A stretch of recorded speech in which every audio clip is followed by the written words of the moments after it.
Hi everyone, it's time to rank some 8-bit Nintendo games. Welcome to the broadcast. My name is Jeff Gerstmann. We're here. If you want to guide this list, this thing here, this thing right here, you can join the Patreon, patreon.com/Jeff Gerstmann. You can join the advisory panel, and then you get to suggest games for me. This is this is too long. I need to fix it here. There we go. We've got 369 games on the list, all the way down from recent surprise Raid 2020, all the way up to Mega Man 2. We still have hundreds of games left to go. So, you know, this is, what is this list going to look like when we're all done? I don't know. I honestly do not know. Will Mega Man 2 stand the test of time of all of these hundreds of games? I don't know. But we'll find out together. Week by week, we will chip away at the list with games largely suggested by you, the viewer, such as our first game. Hello. Let's get this. This is all set up to like it was trying to capture Mortal Kombat. I'm like, no, that's not what we're doing anymore. Okay. Are we good here? Are we good here? We're good here. We're good here. We're good here. Okay. Up first, Chili Bus wanted to see this one. And honestly, for a good long time, I have wanted to see this one. This game is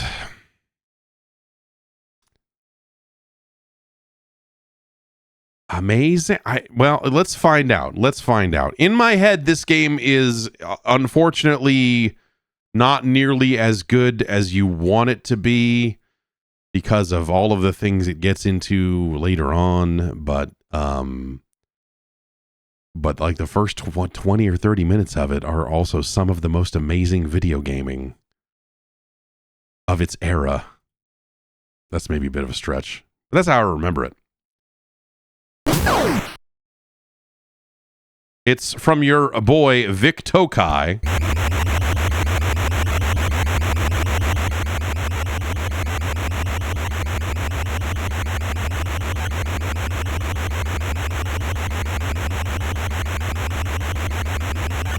Who's in a helicopter? Maybe he's in a helicopter. I don't, you know.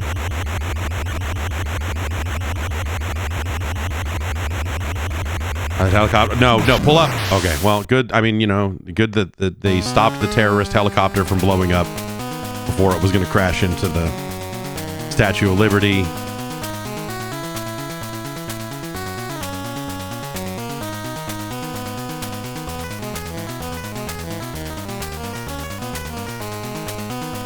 This is a CIA helicopter transporting Cassandra G, a weapon of bacteriological warfare. The CIA concludes that the explosion is part of a KGB plot and someone has stolen the vaccine. A shell fired from an M16 was discovered among the fragments of the ill-fated helicopter.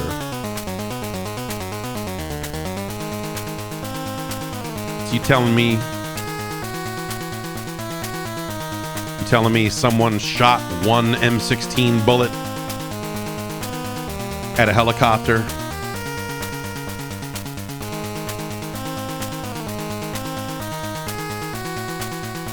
I'm not sure that I've listened to this music this far through.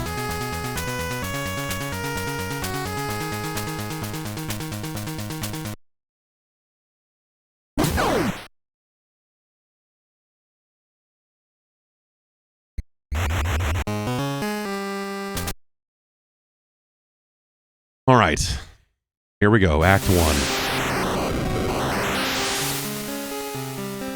This game is full of a lot of really weird things that, like, back then you never would have thought of as weird, or your childhood mind just kind of explained a lot of it away. Whereas, like, he's going to stand here in this airport until I hit A to turn around.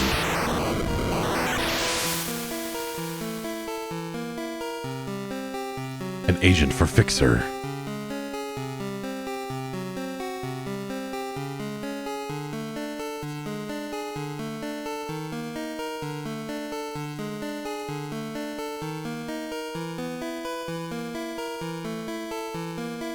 All right, so the group... Okay, so someone shot the copter down, and there was a group working that case to figure out what happened, and now they're missing. But the only thing that they said at least it was not your boy Golgo 13. Your boy Duke Togo. Duke Togo.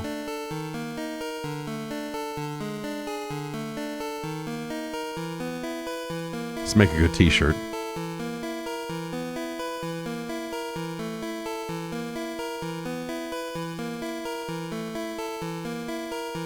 Condor, yes. Okay, so yeah, we need, vaccine.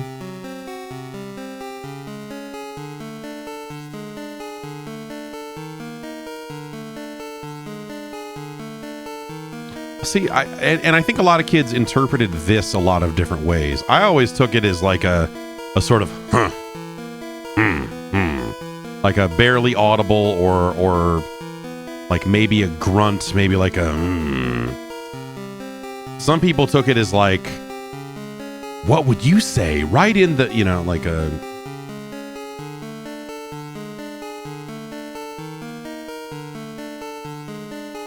Condor's someplace in East Berlin now.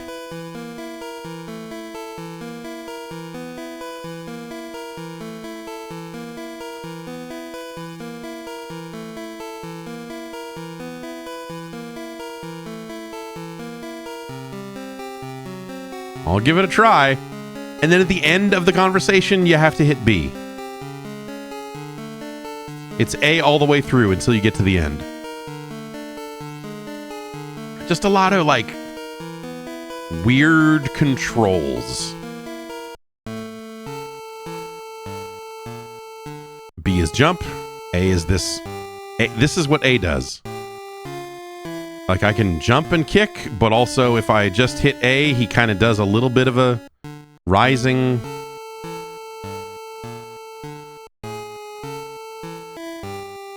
I gotta say, pretty ugly sprite against this background. Like, it doesn't look good. Like, there's not... Look at the coloration. Like, look at it. If we're really being honest with ourselves...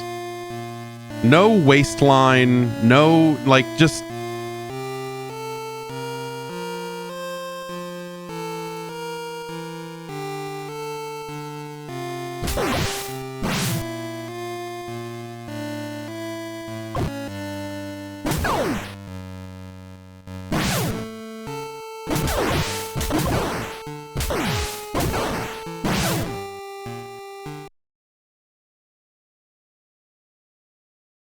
Nope, nothing there. This walking animation. This guy is apparently someone I need to talk to. I'm getting fucked up. Watch yourself. Yeah, well, yeah, thanks.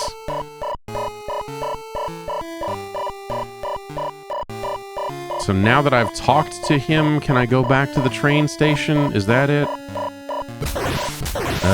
Alright, this is already going great. So they crouch to shoot. You cannot do that.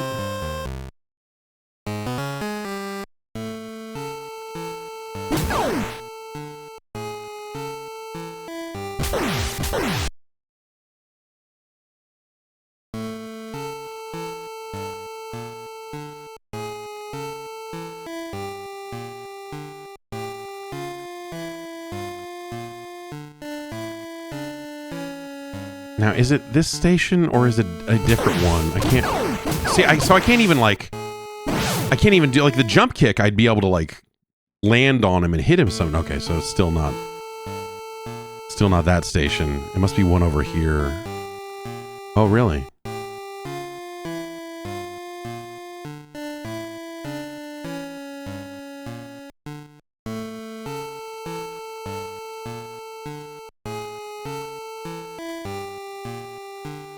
Right, we have to do this first.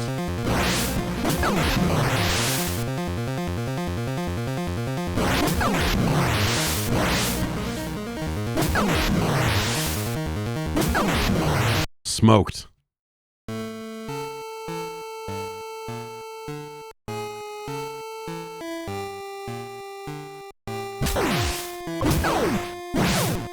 They just explode, man. Here we go.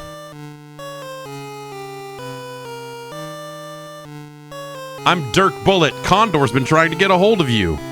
Thank you, Dirk Bullet.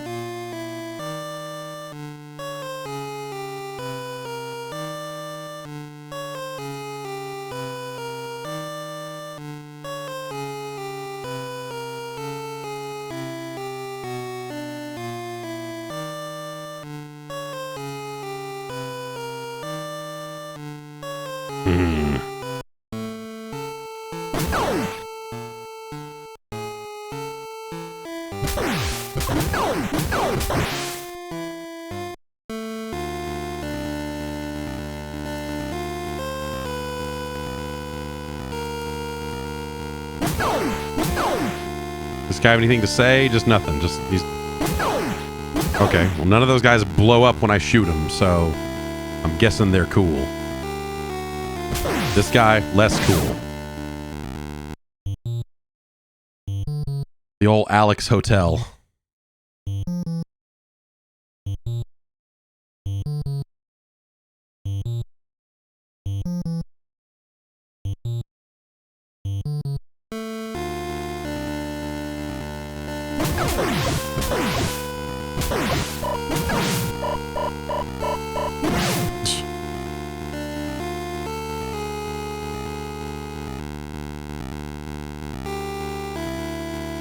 Oh, here we go. Those helicopters here, too.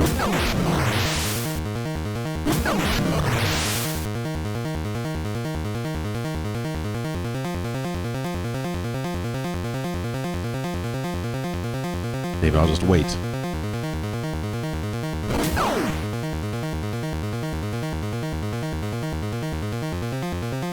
No? Okay.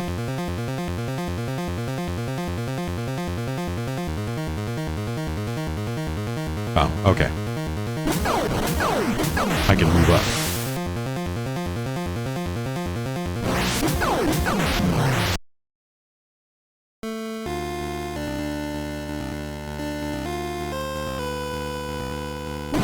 So already, you know, I gotta say, like, this game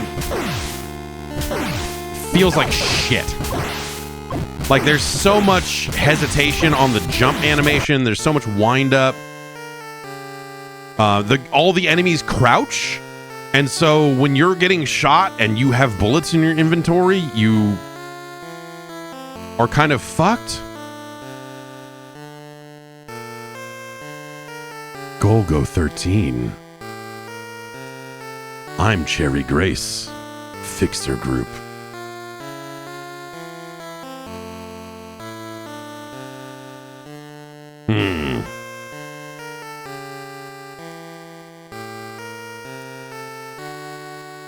You're right, it wouldn't do to have a sniper on the ground.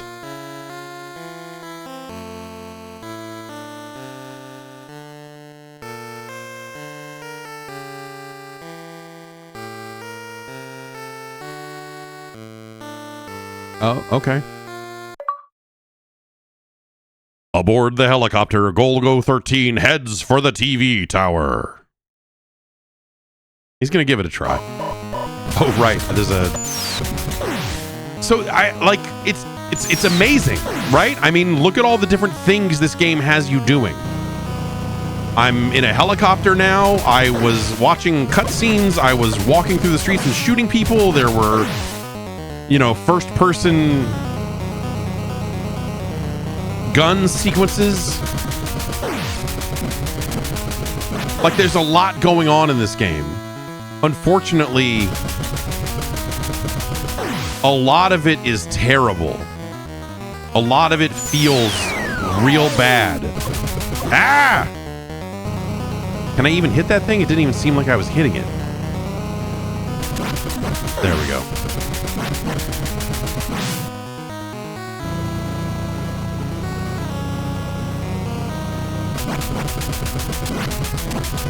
very weird hitbox on those things.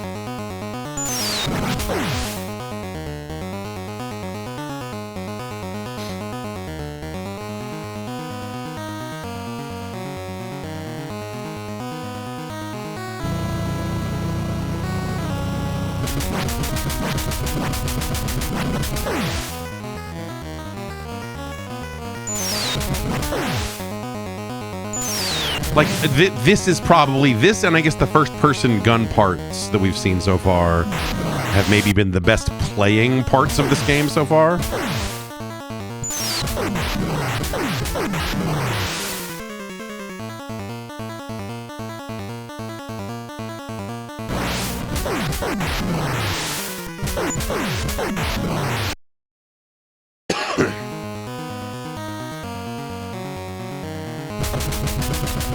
The other kind of interesting thing is, like, this was the first exposure to this property that I bet that a lot of people in this country ever had. And so, in a world before you knew what anime was or just how disgusting it truly was, like, this was just unto itself, and you're just like, I don't know, man, this guy is fucking Golgo 13, he's a spy, he's fucking Duke Togo, he's, you know, like, whatever, I don't know. I don't know this dude. He seems cool. Okay. Approach. Close up. Snipe.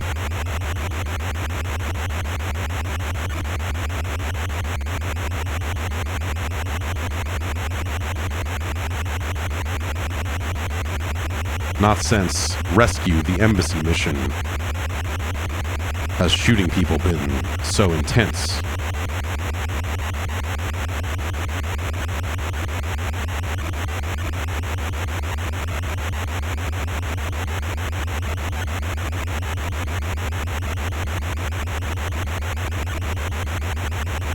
I'm not really sure how close I need to get here. I don't remember. There's stuff I remember about this game, and there's stuff I don't remember about this game. And now I'm just kind of like mashing the A button while moving the cursor around. See if I can just like get a lucky shot off, but maybe you have to get all the way in before it works.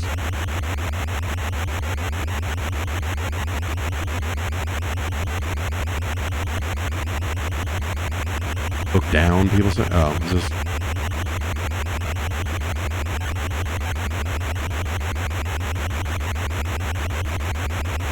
I always thought it was. I've never had to look down, but I've always remembered looking at the very top of the tower and just shooting at this sniper. That's how I always remember it going. But who knows, man? After all these years.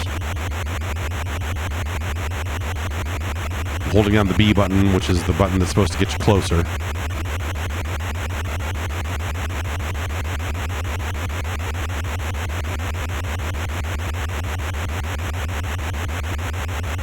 I mean, you try shooting a sniper rifle out of a helicopter, you see how, see how good you are at keeping the scope steady.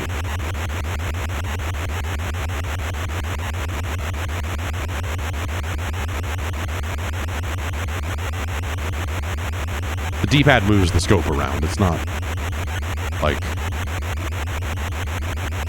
B is. It says B for close-up. But yeah, maybe I need to get over the target and hit close-up, and then from there it'll work. I forget what it is. Does it just get closer to the tower automatically, and then I have to hit B at the right time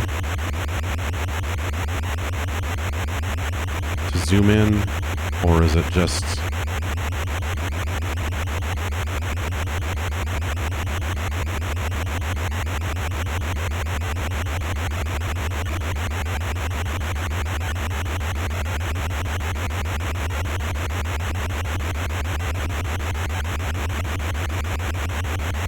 Maybe we're as close as we're going to get.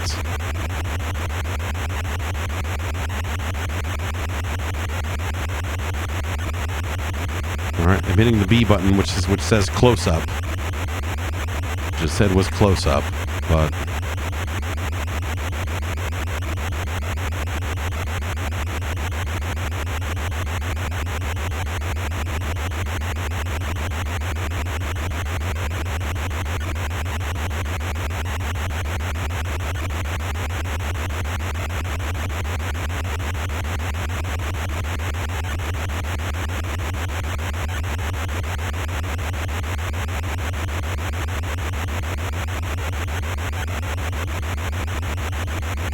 Yeah, I don't...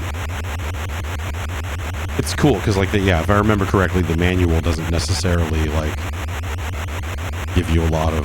Oh, yeah, there it is.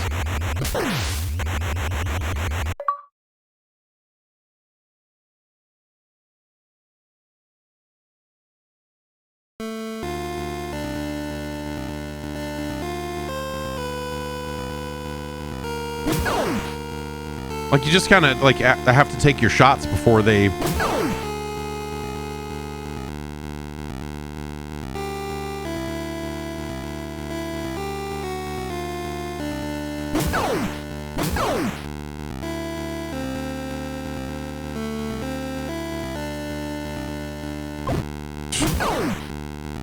Like, the motorcycle is not as tall as you are. Like, it's...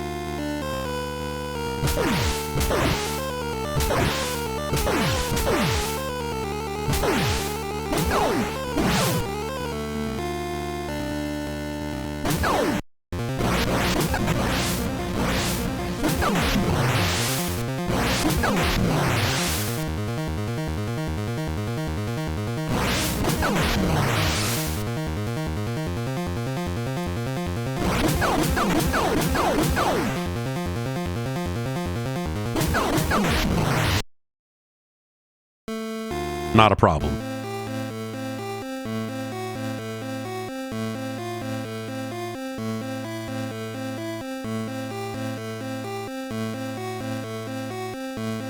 What brings you to this palace? I'd like to find Condor. Potsdam Station?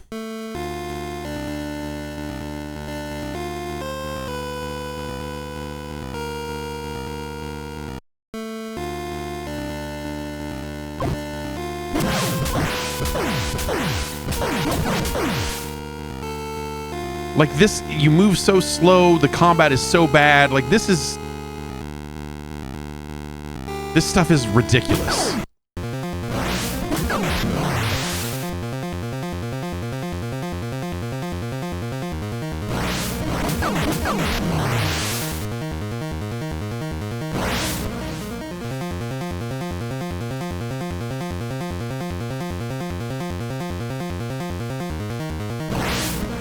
Just a hot missile just shows up, explodes in front of you.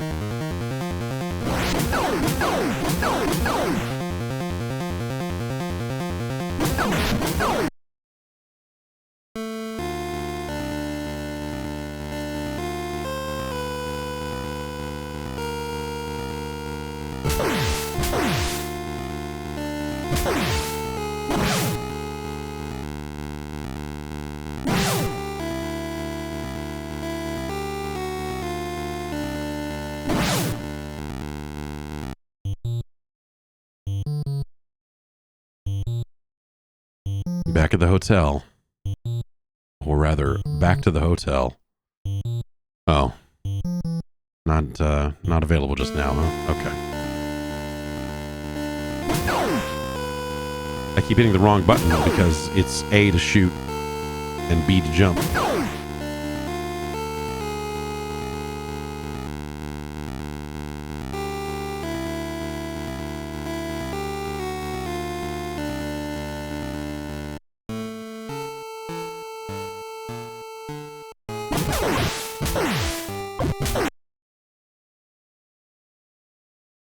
I went all the way back. I thought it was... I got the station names wrong. Also, I thought it was time to go to the hotel. I was wrong.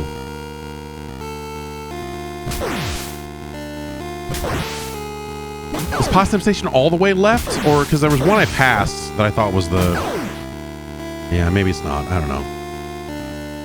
Oh, I don't know, man.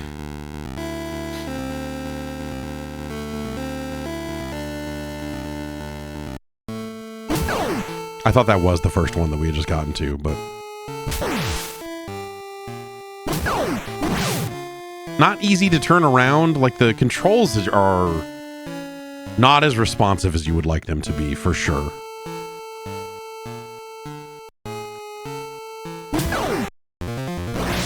Ultimately, it's good that we got jumped here because these are good opportunities to get all your life back. Two things that heal Golgo. Smoking motherfuckers. Fucking. And smoking.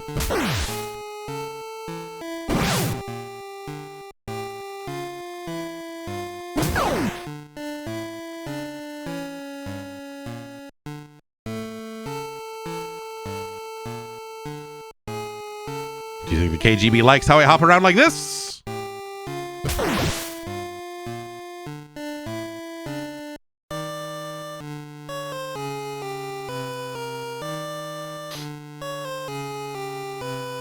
Hey, I'm Condor.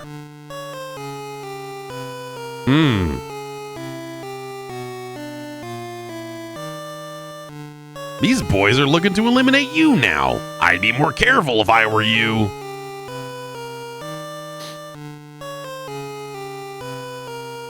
Oh, God, no. Condor.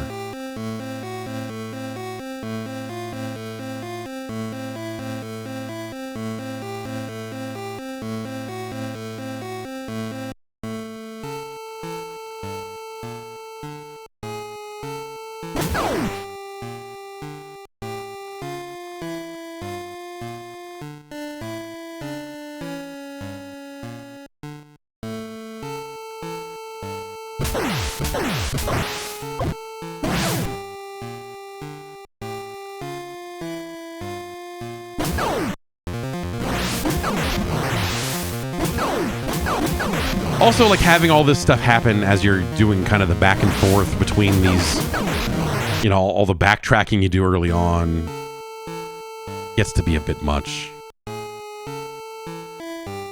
Ultimately, like, I am, this is a game best enjoyed by not thinking about it at all or ever trying to assess its actual quality.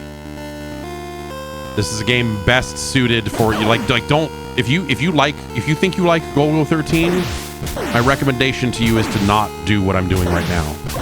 Play it. Don't. Just think about like, oh yeah, man, Golgo 13 is cool and he fucks and you know and then just let that stay. Because playing it now like this, I'm like, ugh, this is.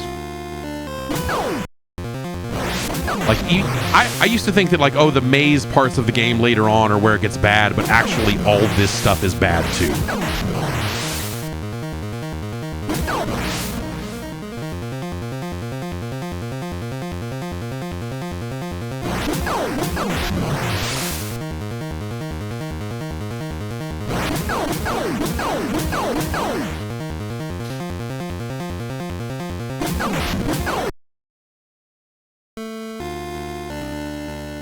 That's not the hotel.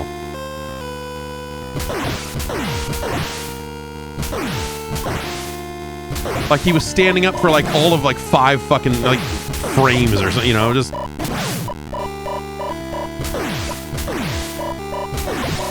little hesitation on that third shot. Thanks, buddy. God damn it, this game.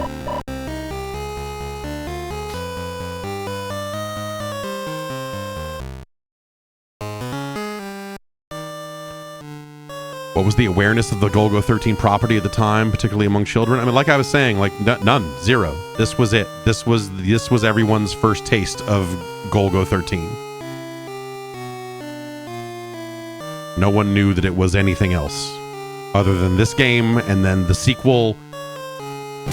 And then I remember catching word about like, oh yeah, I guess there's a whole thing. And then they put out that arcade game with the sniper stuff. But like even... It's really only been... The pause screen's very good, though.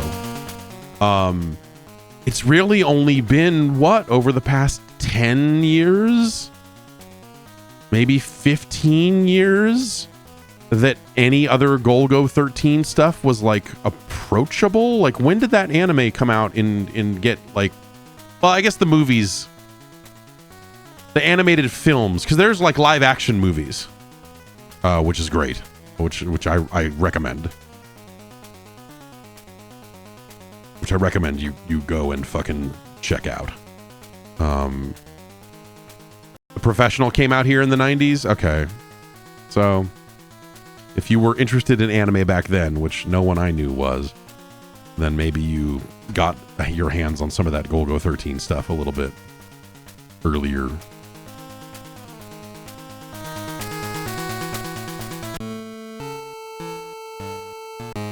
Just at any point you can pause it.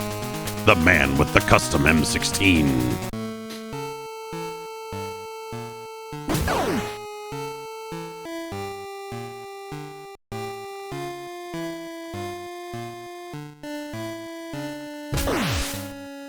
Fuck you. Come on.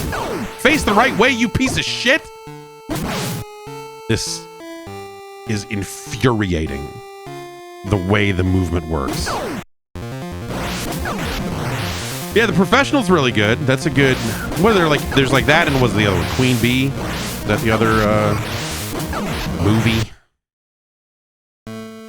OVA? What are we... You know, what are we...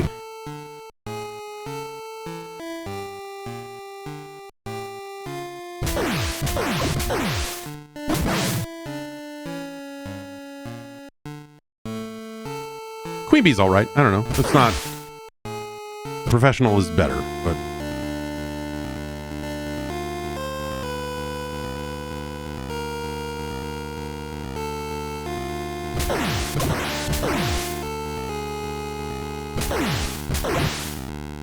And then I don't know when the actual like show, the animated series started over there.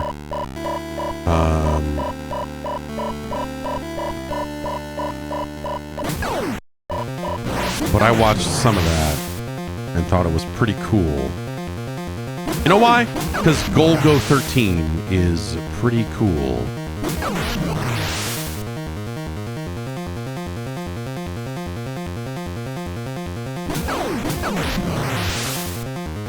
...2008? Yeah, that sounds about right. It's like 2 seasons of that? Is that what it is?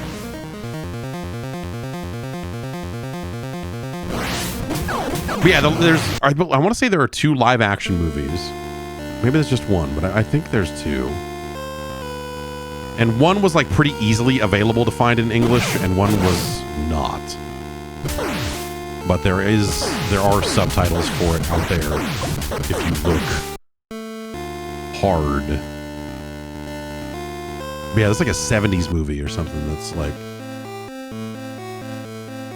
I just want to let you know, Condor is dead. Did I pass the hotel? Isn't Green Mansion past the hotel, or did I...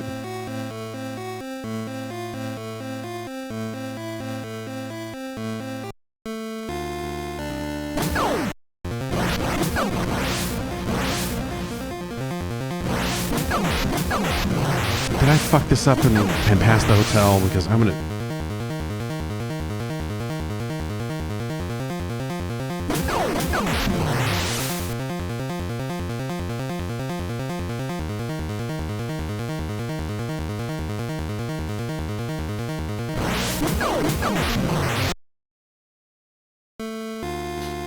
Yeah, because the hotel's not on this side of the river.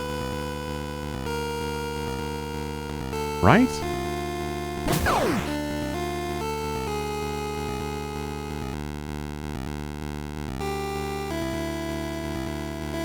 Unless this is it here.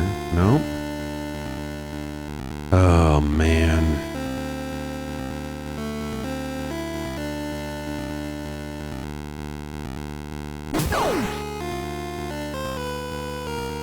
Back here, good old Brandenburg Gate.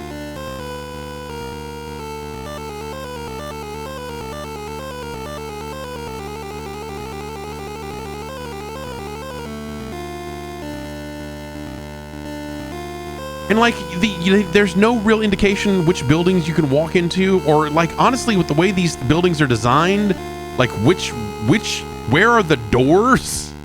You know what I mean? Like this game is fucking wild.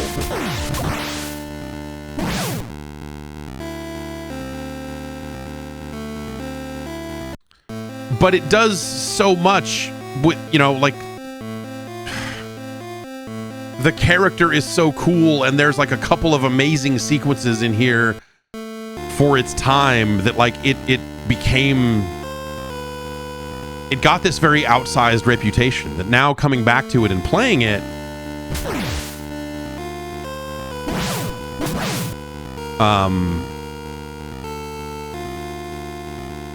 I don't know that it deserves it. Because yeah, the manual doesn't get specific about a lot of the stuff in this game.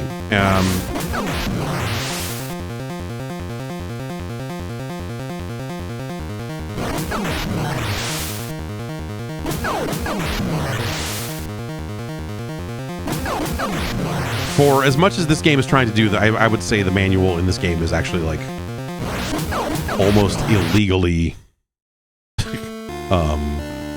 undercooked. Fucking turn around. Oh!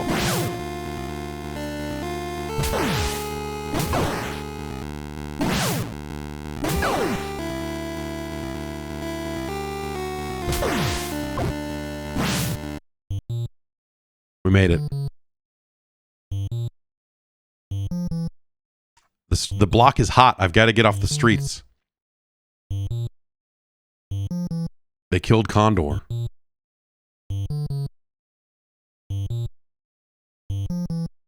Huh?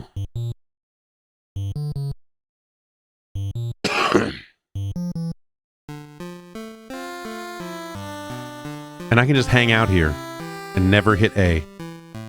And just stare at this man's beautiful face.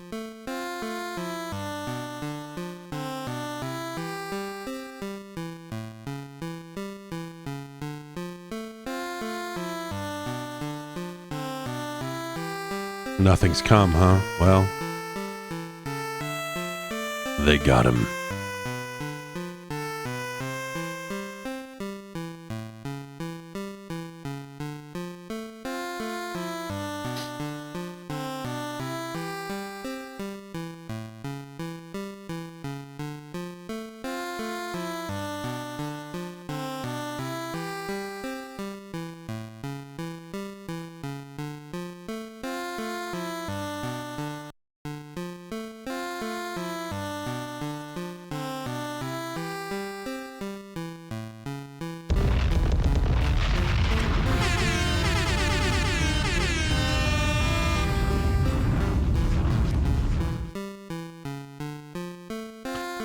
This game's amazing.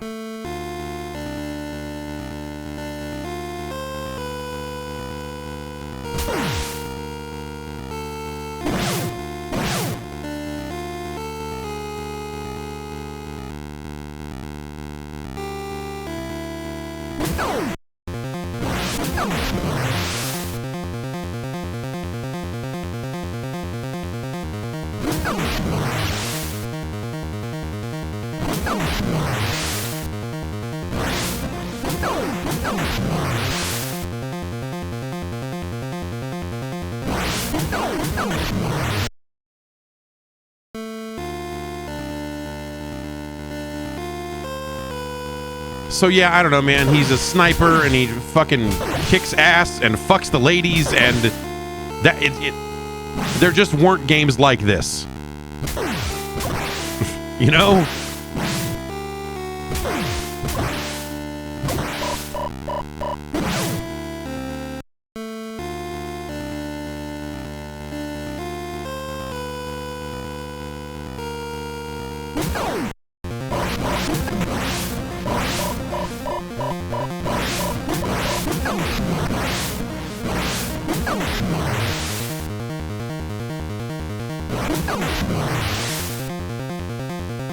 But also, like, that's, yeah.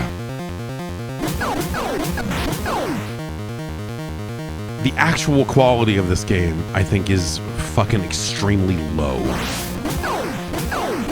Like, the number of things, and you wonder, like, now looking at it, you wonder how much of it is, like, you know, is it a bad translation? Were other versions of the game better at just, like, saying, hey, man, fucking go here and do this? No, this is not what I do? I thought maybe...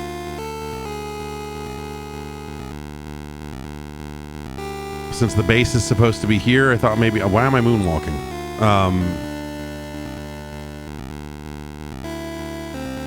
Well, I have no idea what to do next.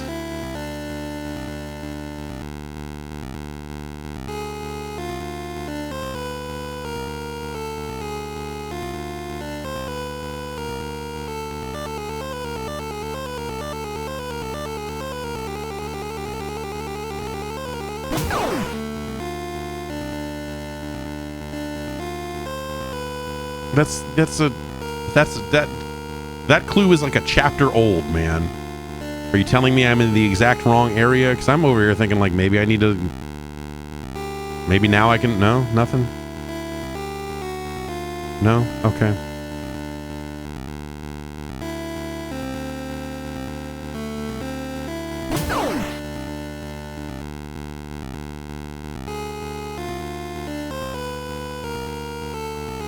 So I can still jump kick if I attack in the air. I can still sort of do a jump kick. But just you eat shit so fast on the damage.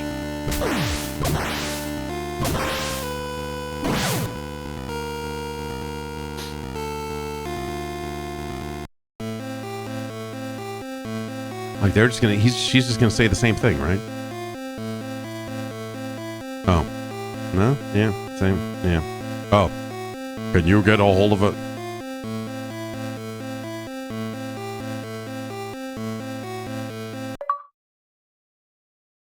Golgo 13 in scuba gear searches for the hideout. And it's all downhill from here. Honestly.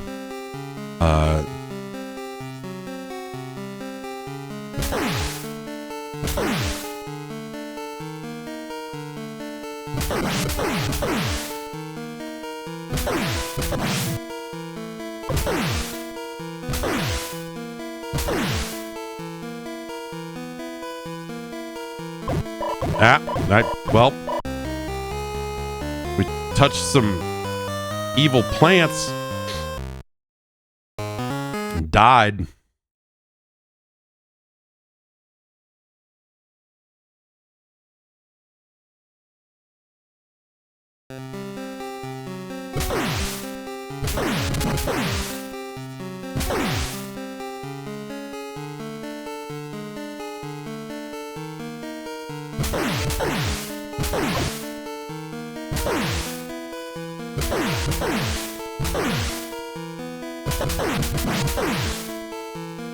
Do I need to go down here? No. Oh, yeah, okay.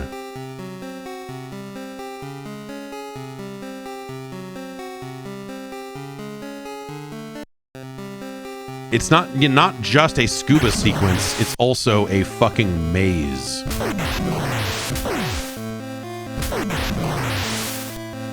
So that's cool. That's a good time for everybody.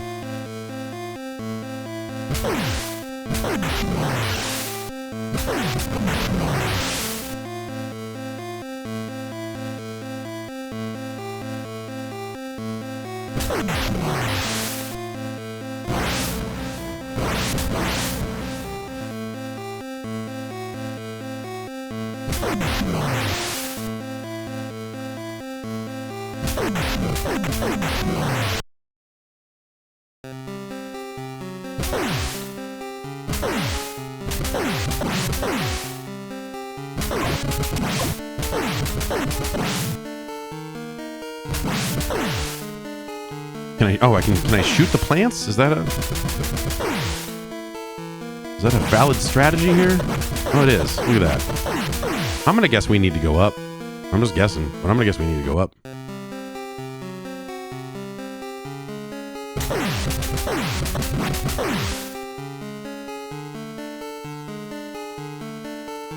Well, it looks like I'm a genius.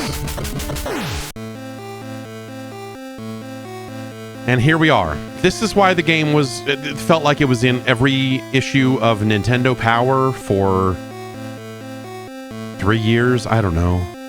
Because they were full of maps of this. The first person.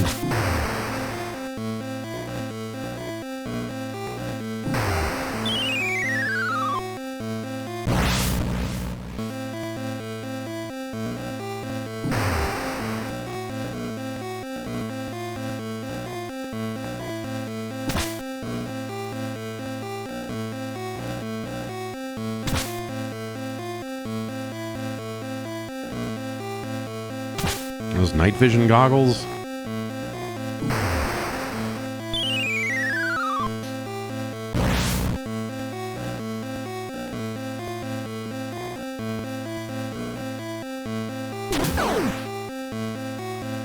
So to do that part, I have to hit A to bring up the cursor. Then I think you can only shoot in 3 positions.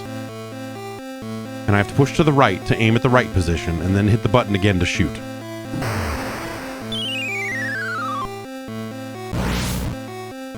Ah!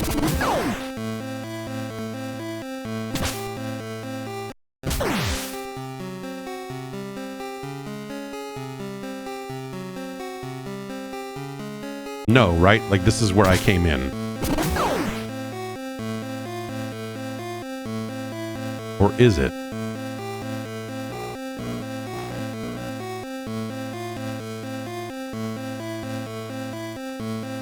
It's not, because the...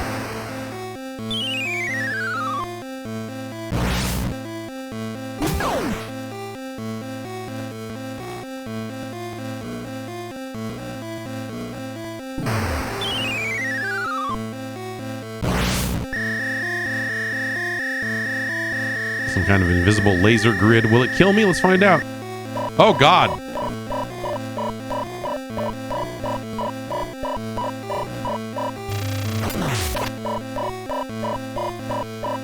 Well, we fell through a trap door and now we're down here. Seriously, dude. Fuck this game. I hate to say it.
Well, I can't survive going through that again.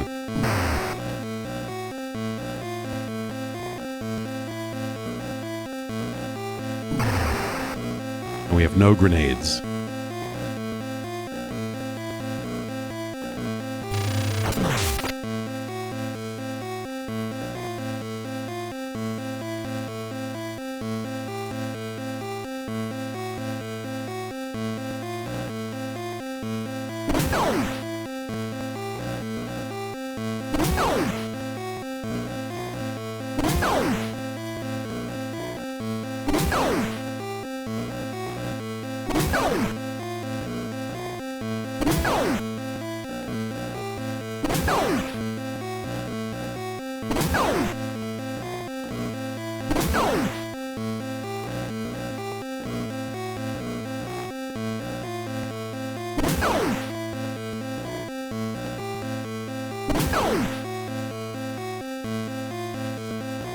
Anyway, that's Golgo 13.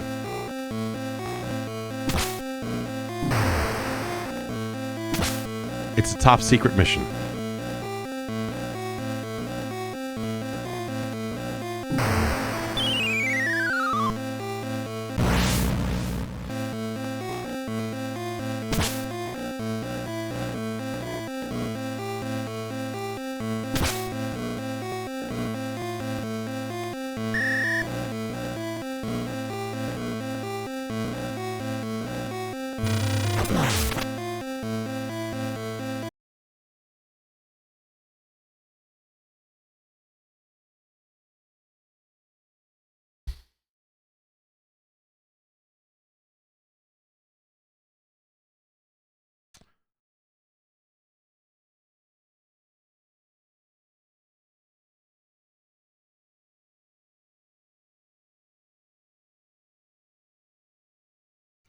It's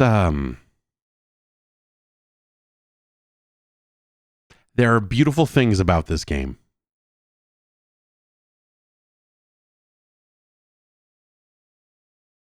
In my mind, this game was always good until you got to the maze, but now kind of revisiting it,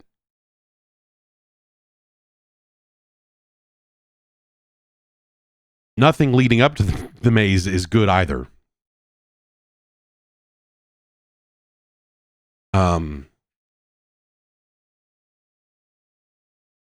Except for the part where Duke is fucking, you know what I mean?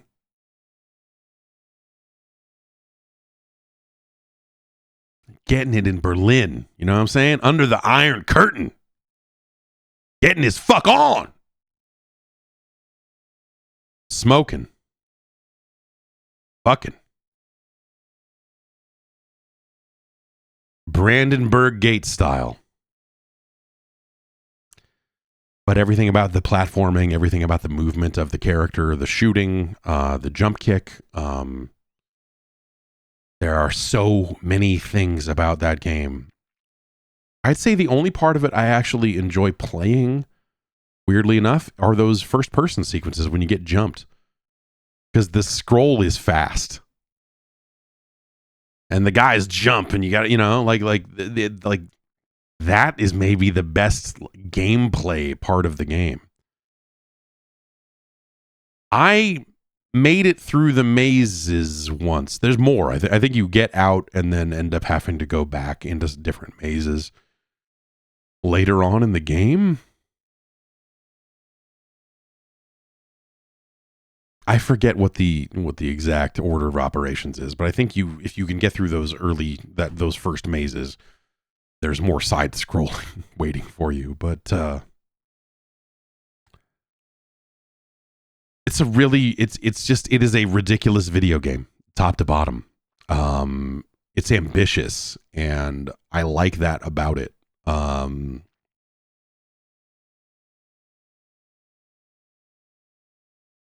And it's got style. I think that it has that as well. Like in terms of manifesting some kind of anime feel with its cutscenes, with the way the dialogue is written, and all of that. I think that helps set it apart. But it's not good, man. If you could crouch and shoot, the game would be significantly better.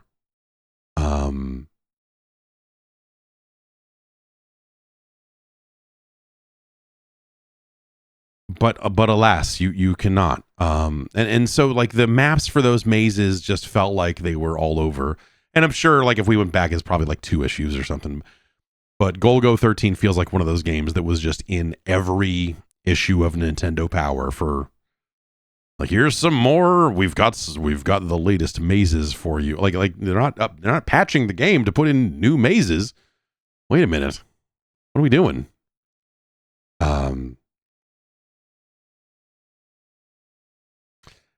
It sucks. It hurts me to say that, but this game is bad. It's no Strider.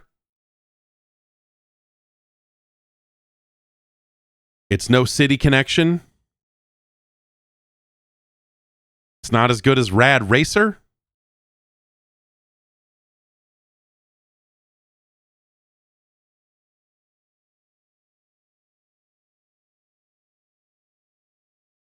But is it better or worse than Rambo?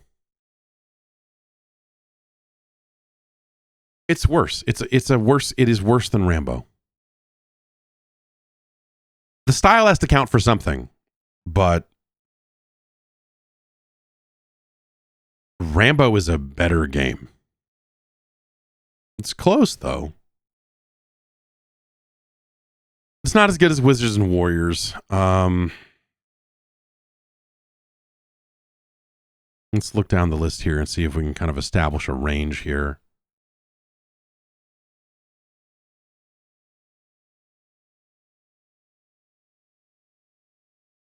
I mean,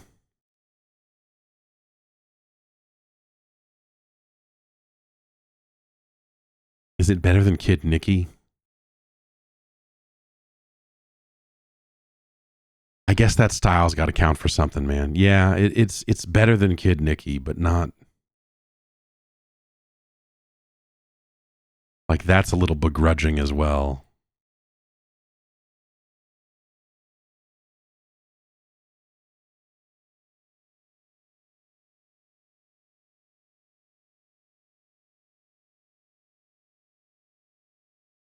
Little Mermaid's a better game. Iron Tank's a better game.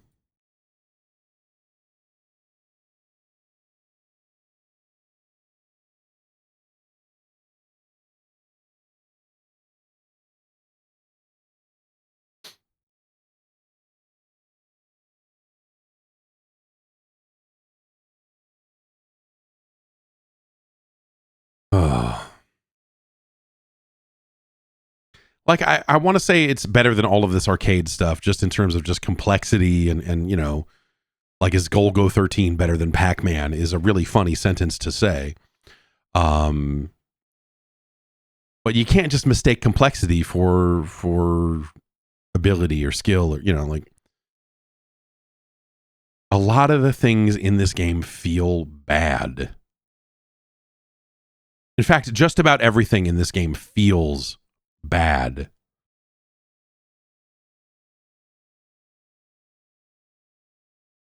But it tries a lot. It has ambition, and I think that's cool. Like there's some it's a really interesting video game. Golgo 13. Whereas like kind of a crummy port of Pac-Man, Donkey Kong missing a stage. Like, yeah, I'll take Golgo 13 over that. I think the science supports that.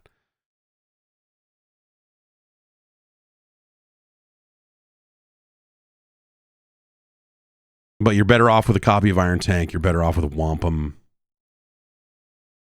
It's no Scoon, but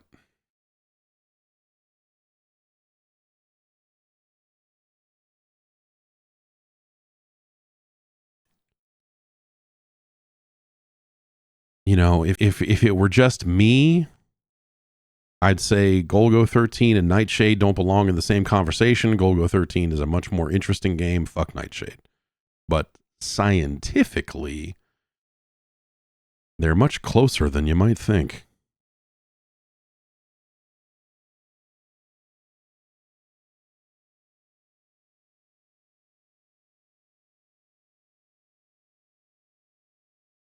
But even though this port of Maniac Mansion is not a great port of the game, you're still better off with a copy of Maniac Mansion than Golgo 13. Like that is still a really good game. So Golgo is worse than that.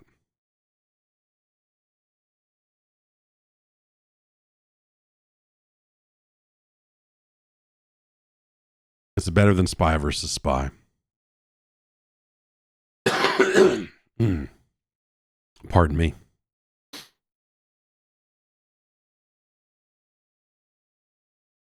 Is Golgo 13 better than Robin Hood, Prince of Thieves?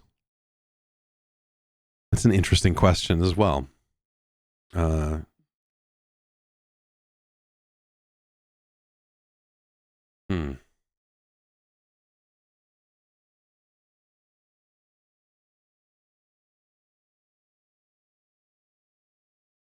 I think it's probably in this zone.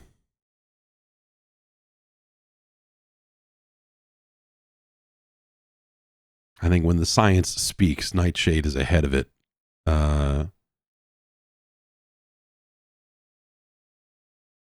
It's our 151. It's better than Sky Kid, but it's no Nightshade.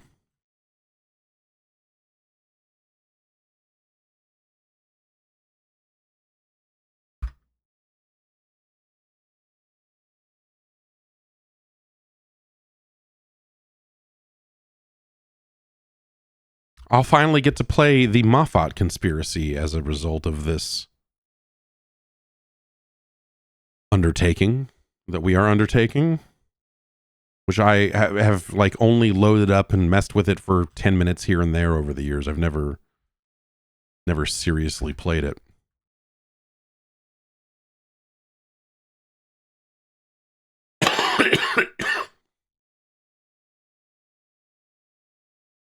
copying and pasting is still bad. This cough is still bad too.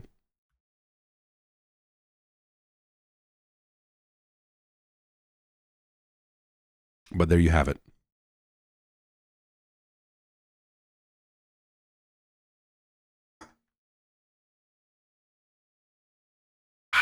Okay.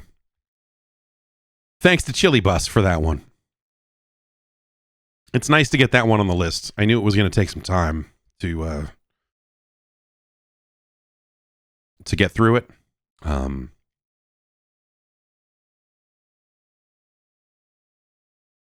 It's been a long time since I've seen the end of Golgo 13. I know as a kid I made it to the end and then like ran out of continues. But yeah. There's a part of me that wants to get some of the earliest games on the in the catalog off of the list. I think we're down to like this is our last. I think this is our last 1980s. No, I'm sorry, I'm wrong. I think we have like 4 1985 games and 1 1986 left, or maybe that's vice versa. But I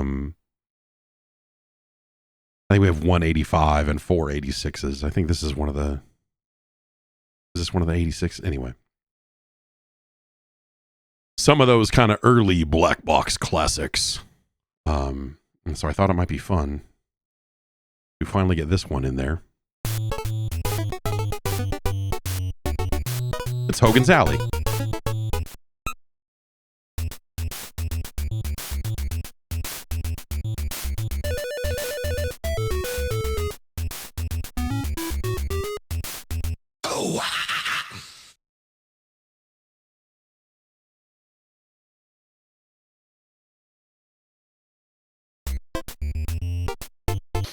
All right, so this first mode is like a, police trainer kind of.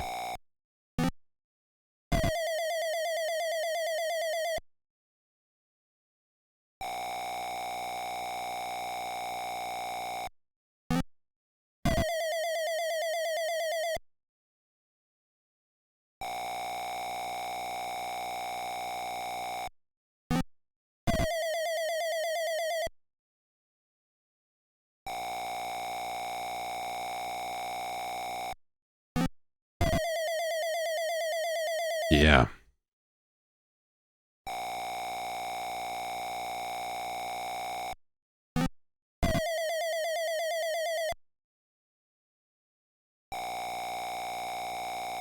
I guess emulation would make it really easy to cheat in this, huh? As soon as they flip, you could just pause it.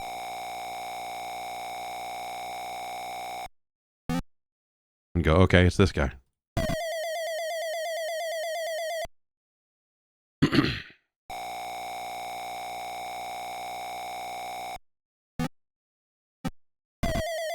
Feels good. Honestly, feels good to cheat.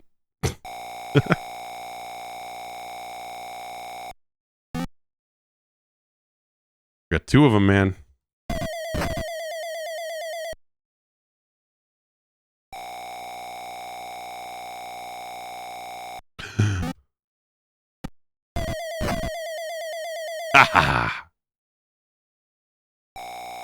All right, enough of that.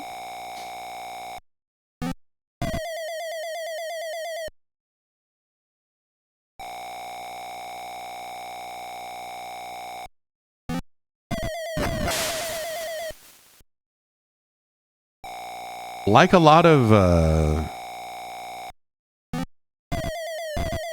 light gun games, honestly, especially this era, very simple.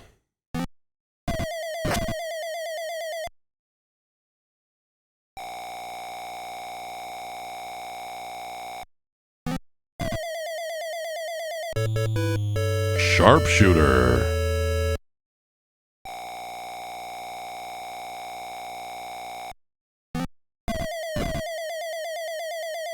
I missed that guy on the right. Probably should have just put 2 into him instead.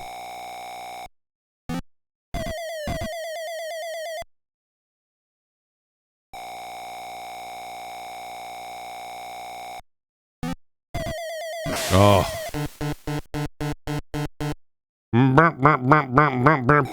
It's a good noise.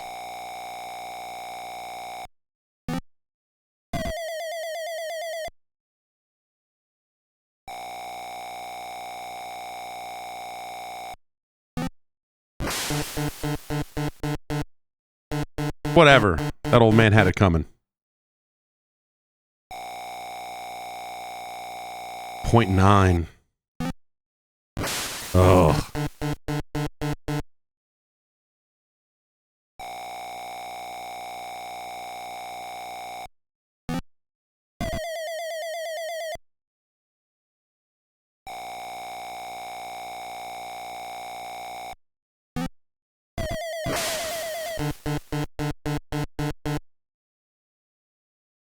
See, if I shrunk the window of the emulator, I'd have less distance to travel.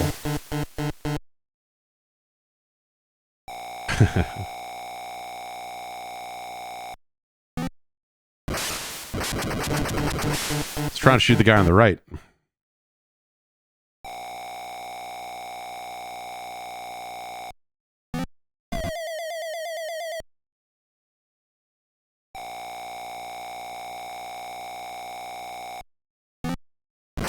Nah, I got over there, but missed the shot.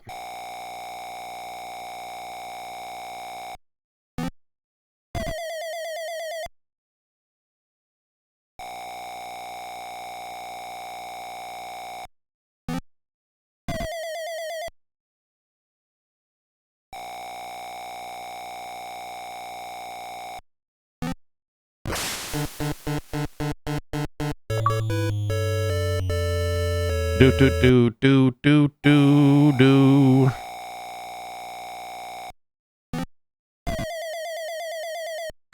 Yeah, I always thought that light gun games were like a fun gimmick, like there's nothing.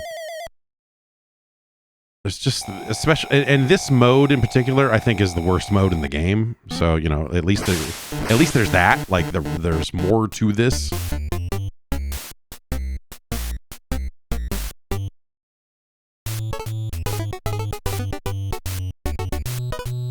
Hogan's Alley B.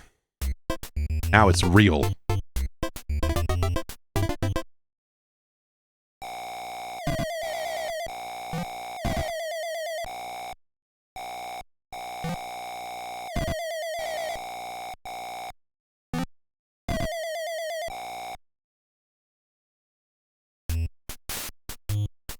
Over here at the gun shop.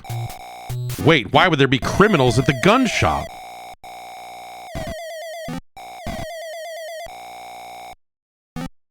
I thought that the only way to stop a bad guy with a gun is we have to go to the gun shops and be good guy. Well, I guess that's what I just did, right?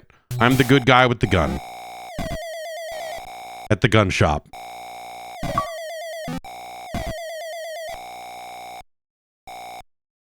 All right, like 9 bad guys just came out of the gun shop, and then that cop came out afterwards.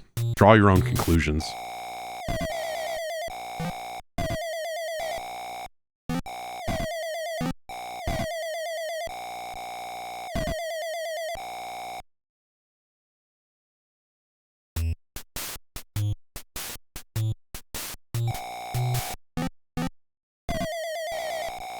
I think this mode is like obviously like way better than the first mode. But also this loops pretty quickly too. Because here we are, back at the gun shop.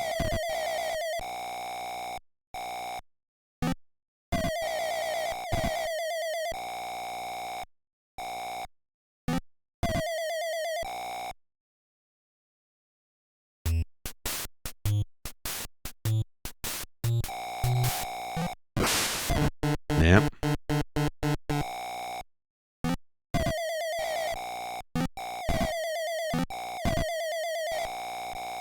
Ah, this guy always slipping out to the side.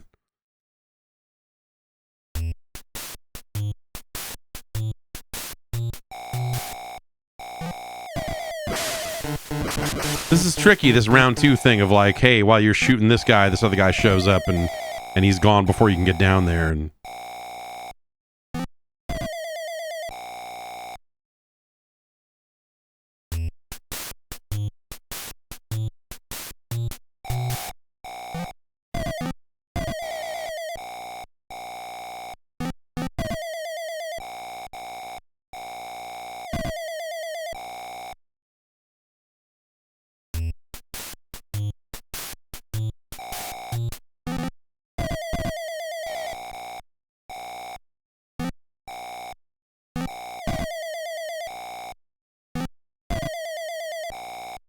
smoked. They call me the alley initiate. You know.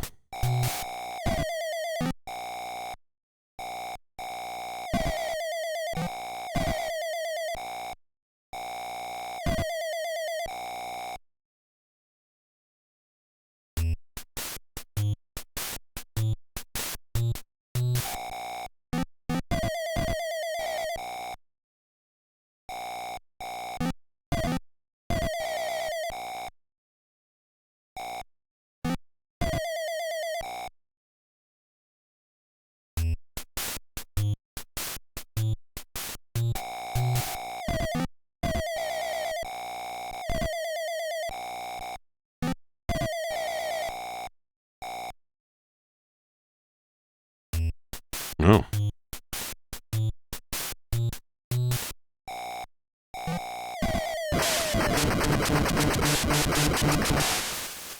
Damn it.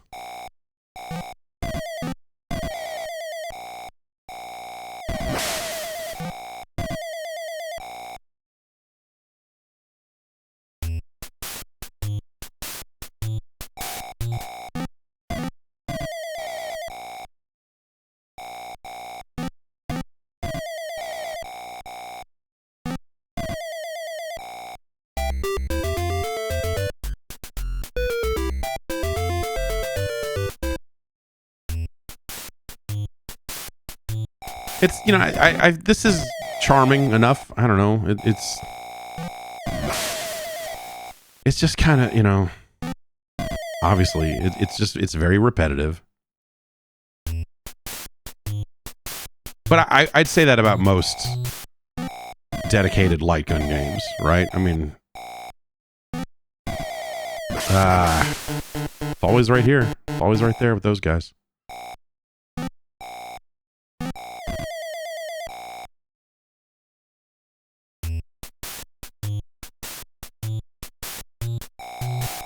Oh.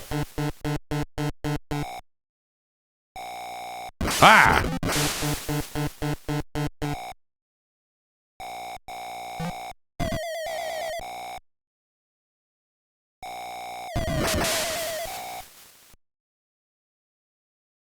Double tap. Put 2 into him. Let him know.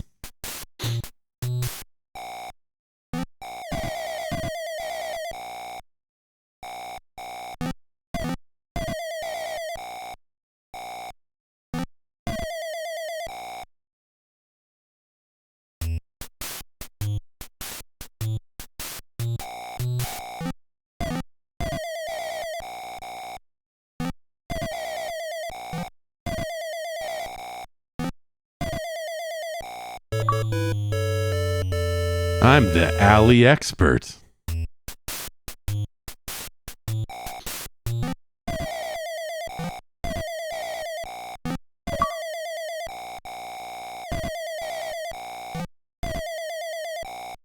This is where it gets serious. It feels like a lot of the movement is a lot faster. Tried to shoot that guy. Ah, man. It's this little area right here, man. This is they slide out so fast and then they're gone. It's a tricky little spot.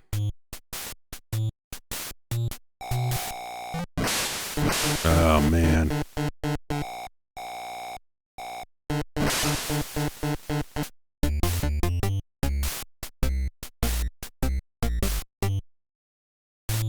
All right. Game C is the mode I actually always liked in this because I love physics.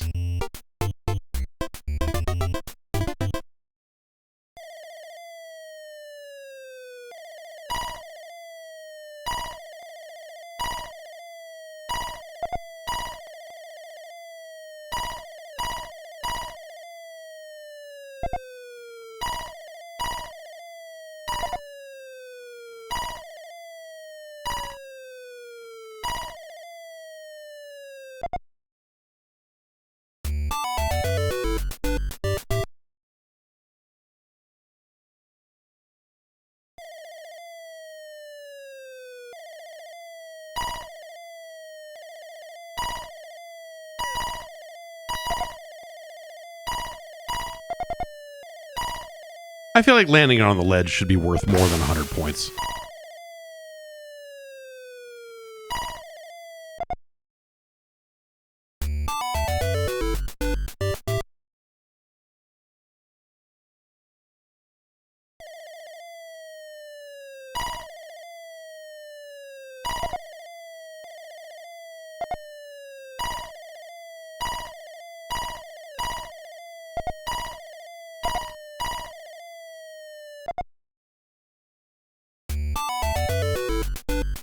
And so this was really the only mode I played with any kind of regularity back when this was all new. But obviously,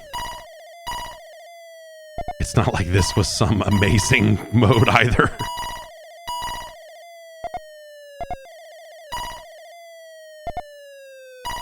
But I do think it's like, it's better, it's more dynamic, it's more interesting than any of the target shooting stuff that is in the other modes.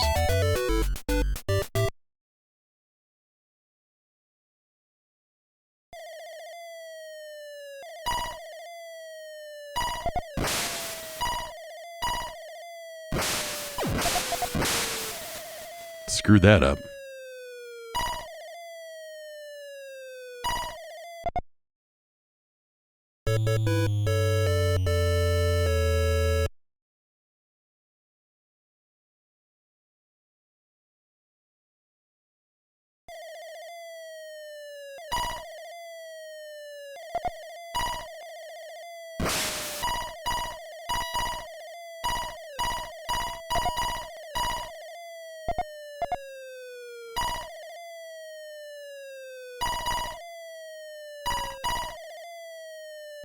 You know, like it could have been nice, like, oh, if the scores changed from wave to wave, so, you know, you'd, like, oh, in this one we don't focus on the bottom one, this one we got to focus on the middle one, or, you know, or whatever.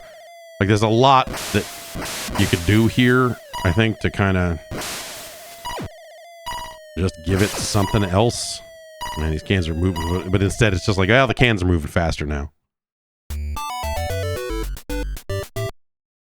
Was there an instant that made Nintendo change the color of the zapper from gray to orange? I think it was just a law change. I don't know that it was necessarily the...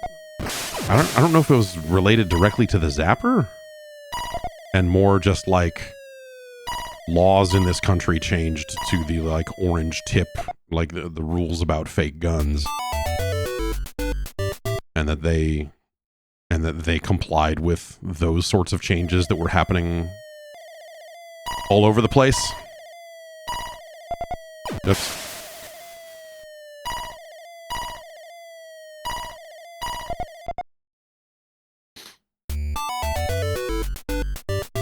Yeah, what were those water guns that were basically fucking M16s and other real guns? Like, they made... Like, someone finally just started marketing real-looking fucking guns to kids. And, as you might imagine, that went bad eventually.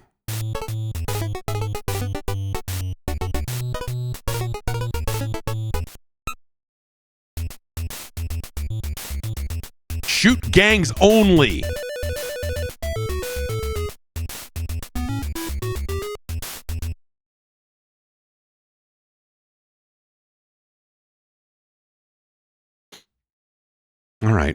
All right, Hogan's Alley. Lady, professor, police.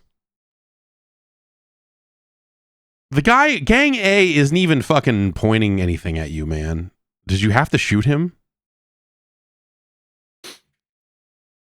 You know?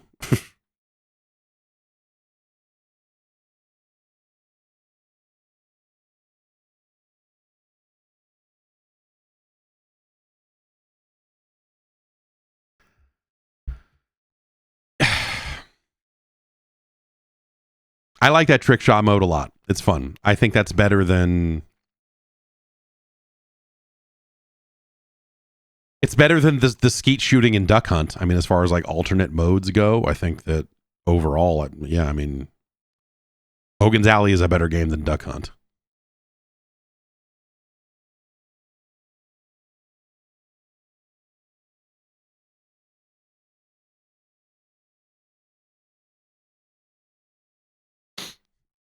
Duck Hunt, certainly a more iconic thing, right? But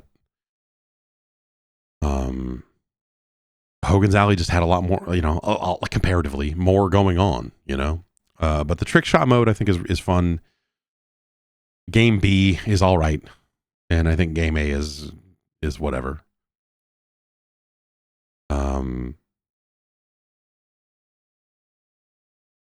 So it's like it's better than Duck Hunt, but not much. I mean, I would not take Hogan's Alley over Skate or Die, for example.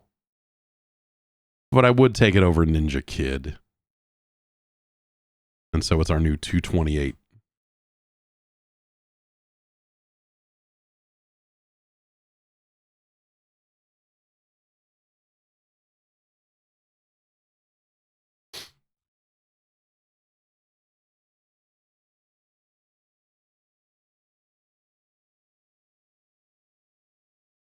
Ugh. There we go. And there you have it. Okay. Let's move on. Mecha Skeletor suggested this game. Yeah, I love this game. This is maybe not the best version of it, but I can't remember anything about this version of it. So let's find out.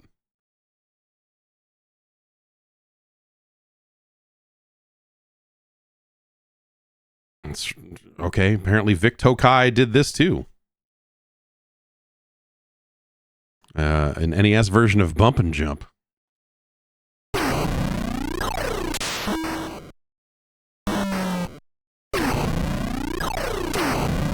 I love Bump and Jump. Burning Rubber, as it is known in some of its incarnations. Player start.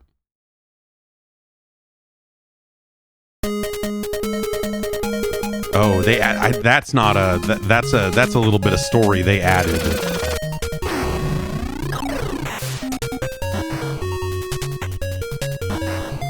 And they added, it looks like those P power-ups were not in the original game as well. So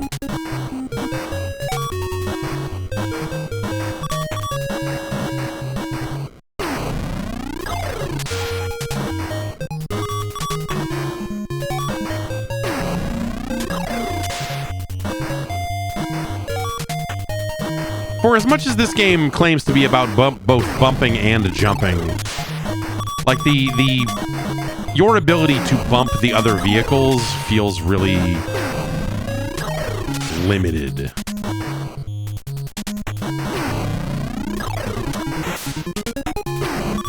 Uh-oh.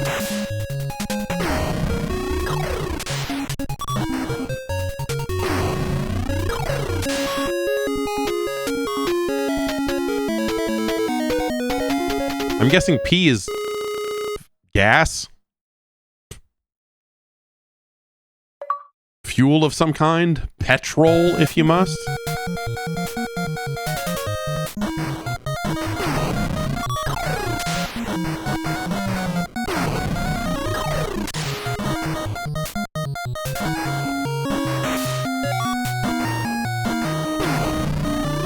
Like really basic sound effects, and the music. This track has, well, this track got into something a little better, but for a minute there, I was like, damn, this game has a lot of unlicensed game vibes to its audio. Oh, come on.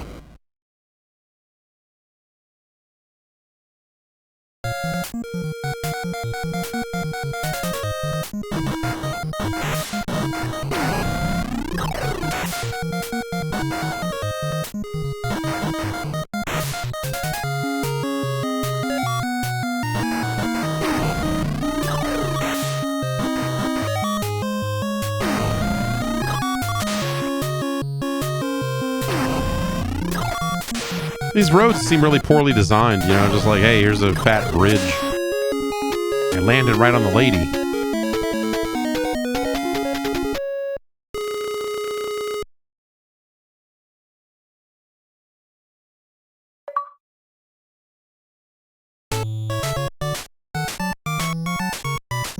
The original arcade game, or some versions of it, thought of the levels as seasons, and so it was like, you know, next try summer stage, or, you know, and you would go through the 4 stages, the 4 seasons over and over again.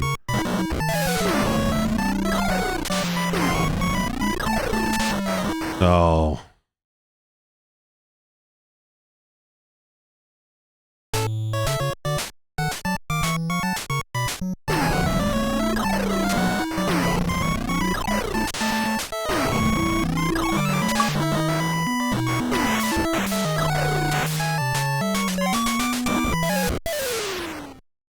It's a tough one. Very narrow roads with things that very much jut out at you. Not gentle curves at all. And that's it. And then you get this sick blinking screen. Man, this is a lot. This screen is a lot. I like bump and jump. I think I don't know if it's licensed or not, but there's a version of the game for the Commodore 64 that is probably my favorite version of it. It's just got nice music. It's a nice version of the game for sure. But the arcade original is outstanding as well. But again, none of the other versions do this like thing with the car driving off saying "help me." So it's like they introduced you know, some attempt at story here. And that's interesting. Other versions of the game also, I don't, what happens when you run out of P? I'm guessing you lose. I'm guessing if you ain't got no P, you ain't going nowhere. Because otherwise, why would they spend so much, you know, time on getting all this P?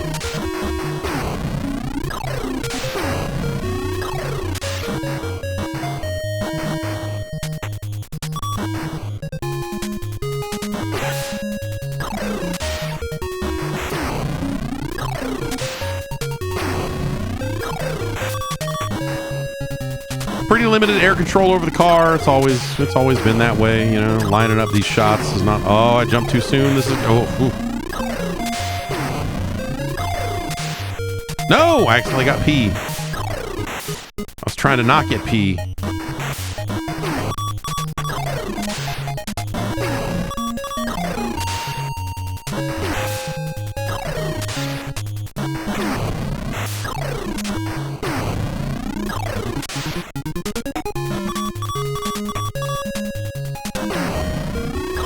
Almost out of P. Well, shit. We ran out of P just as I fell in the water, so now how am I supposed to find out?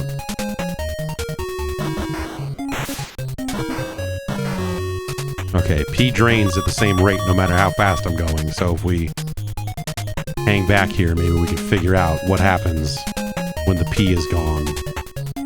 But I still need to make that jump, and I still need to go fast enough for jump okay. That's another downside of this game. It does not say jump okay anywhere on the screen. You know, when you get above the whatever speed you need to jump.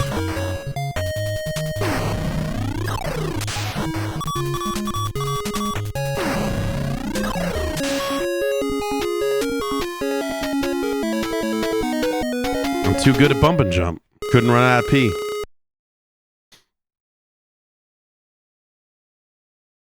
Where's the P stored? There's these cans you find on the road. You see them. You'll see them. This track feels like an unlicensed NES game to me. Like, I feel like a guy should be running to the right and shooting, and it should suck. Until it kind of gets into this, and then it's a little better, but oh well. We'll never know what happens when you run out of P.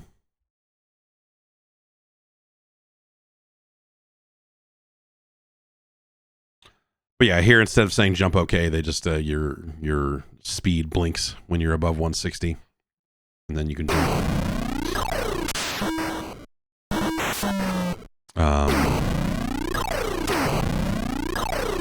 This is a totally fine version of the game. Like it's there's some variance here from the other versions for sure, but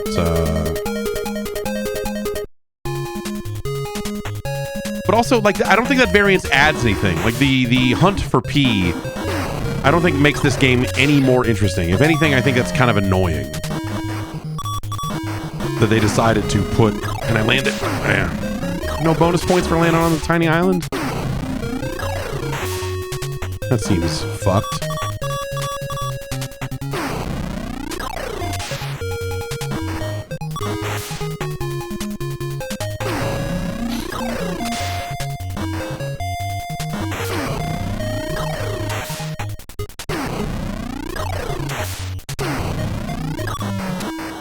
Landed on a rock.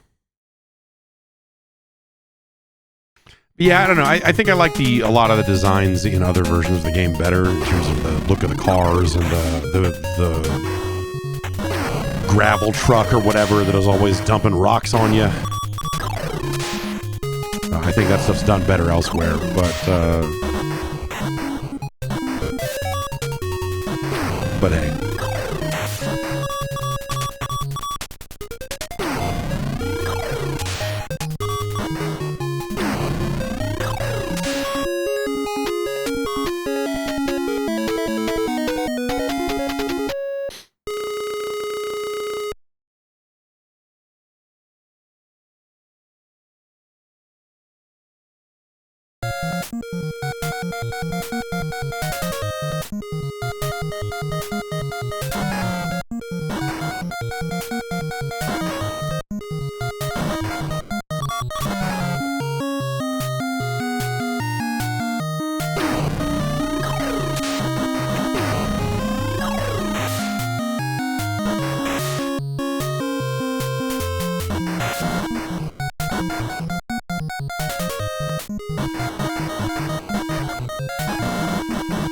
No!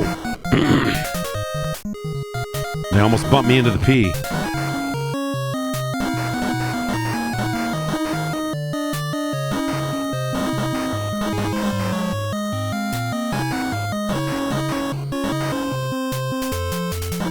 What is that?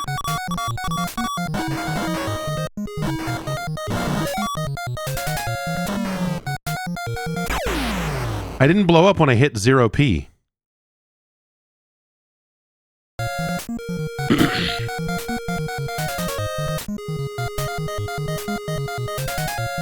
Now I'm really confused about the P.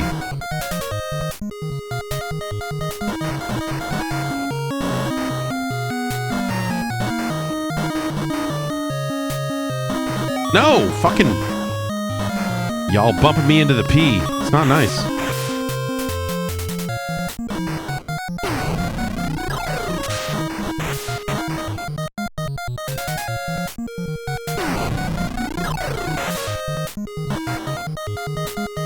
I can't jump. That's what it is. Can't jump without P.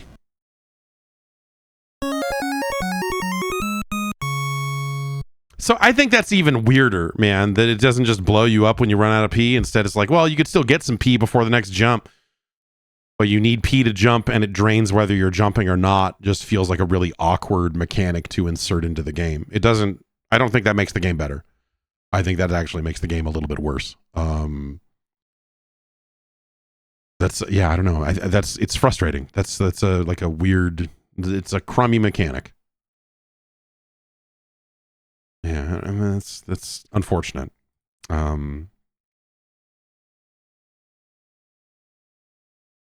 Where does it go on our list?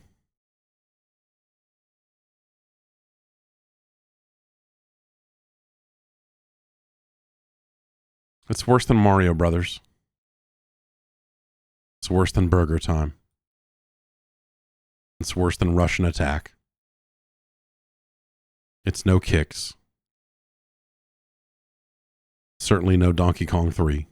No Spy Hunter.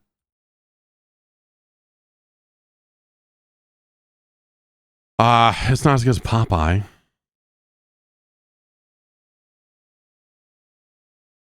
It's no James Bond Jr. 720 is a better game.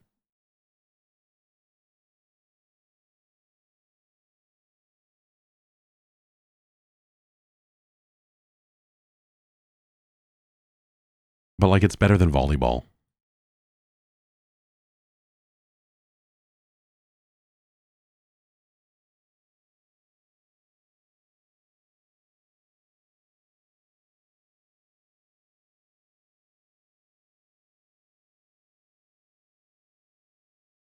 Like, I appreciate that this version of Bump and Jump tries to like expand on it a little bit, but ultimately I don't think the things they're doing are that interesting. Like having stage 2 be like, now you're jumping over these bridges. Like the cool thing about some of the later stages in other versions of Bump and Jump is like sometimes they would want you to try to land on some of these islands that were very difficult to land on and then jump again immediately.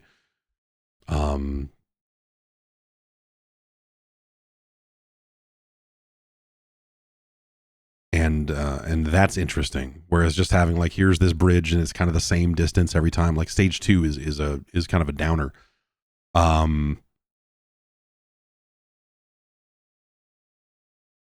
It's no Kung Fu Heroes. But it's better than Castle of Dragon. This is our new 213.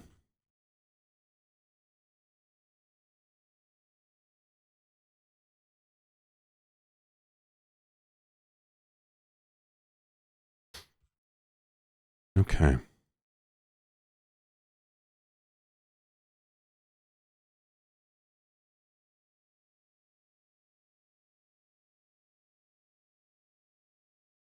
And there you have it. Fantastic. Next up. Oh, man. Alex wanted to see this one. Pretty sure this game is unlicensed.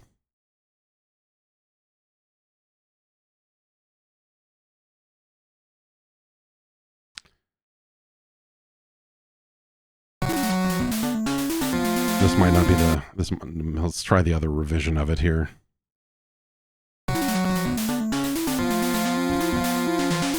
It's Deathbots from Odyssey Software.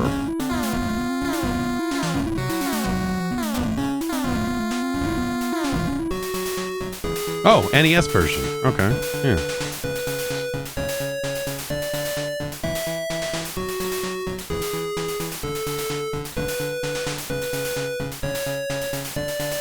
George C. Rucker III presents Deathbots.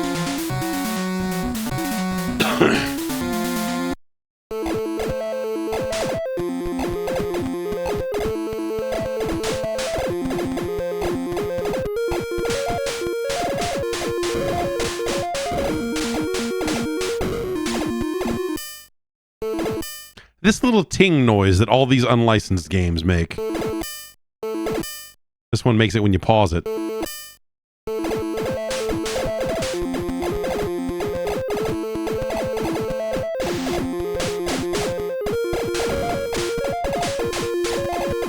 So many shots to kill the Deathbots. Or am I the Deathbot? I don't... Is that the late game reveal? You were the Deathbot the whole time.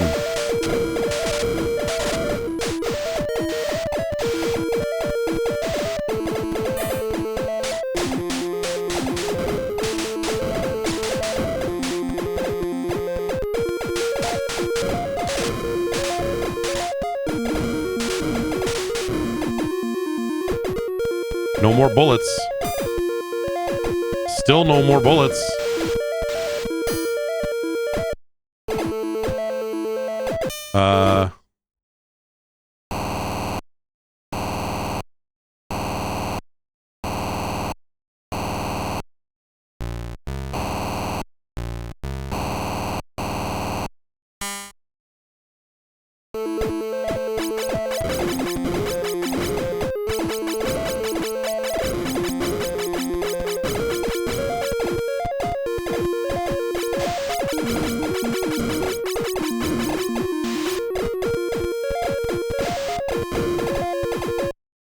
I guess that's out of bullets now too, huh?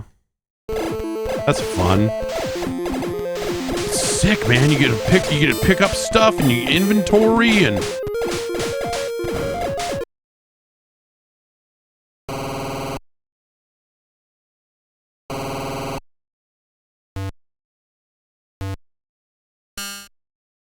put grenades on B.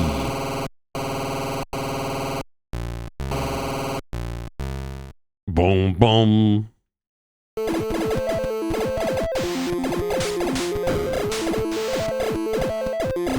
Why won't that door open?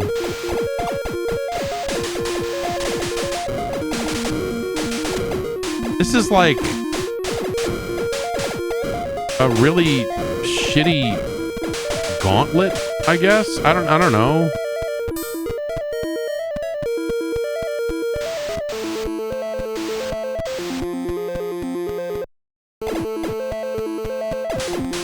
Like, you're in these corridors where you can't really dodge the shots, which, you know, is a very kind of gauntlet sort of thing. You just have to, like, well, I don't know, eat all this damage.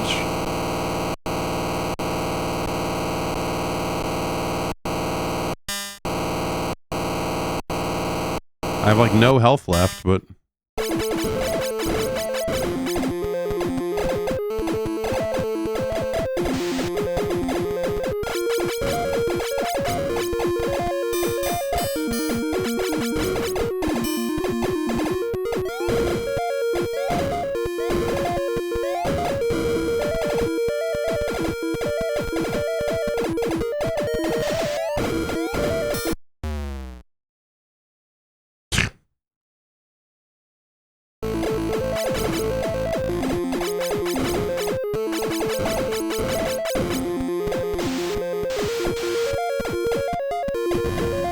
Oh, that's a mine, huh? Okay, good to know.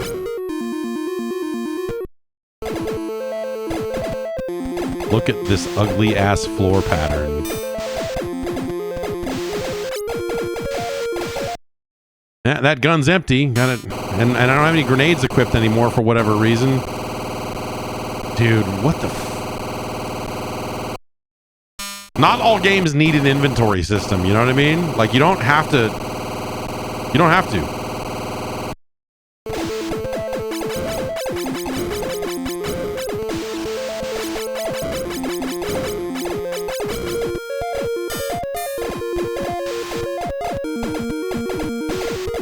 Feels like this gun, the difference with this gun and the other gun is that this one is automatic if I hold down the fire button. That's about it. Oh, yeah, well.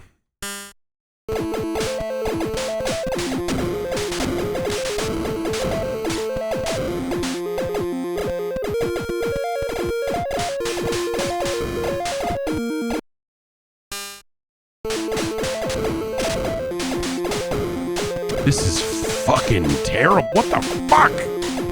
Are you kidding me, man?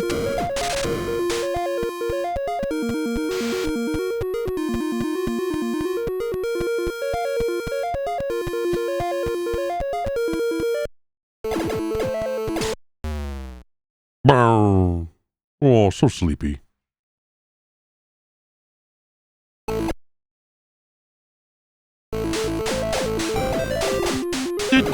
Something good happened. I feel better. Like, these shots come at you a little too fast for you to just, like, dodge them when there's that many of them. Like this is... It's like they wanted to make a sci-fi gauntlet, but, like, didn't build any of the rest of the game around making that any good whatsoever. Like, this sucks, dude.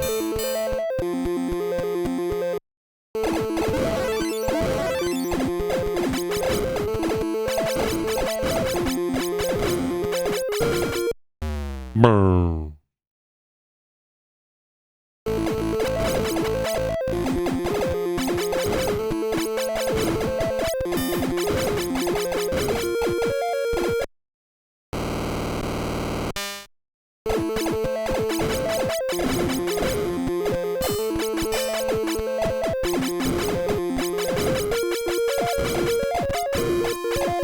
And these dots imply that more bots are spawning out of them, but I don't know that I can do anything about that.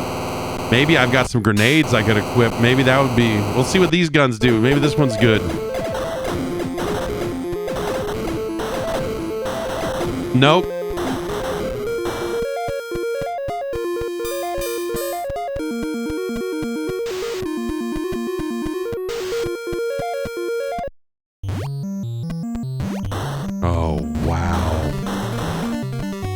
Is this a giant robot highlight player? Is this guy playing the world's fastest game?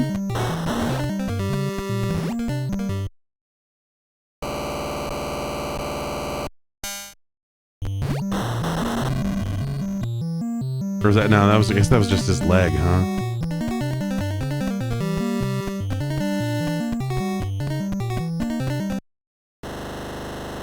Oh, cool cutscene. First person action here.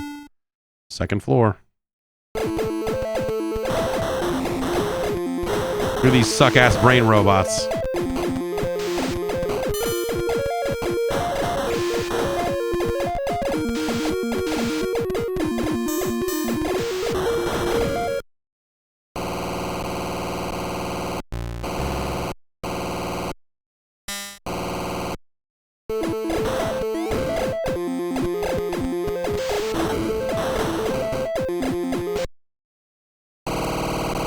Oh God, help.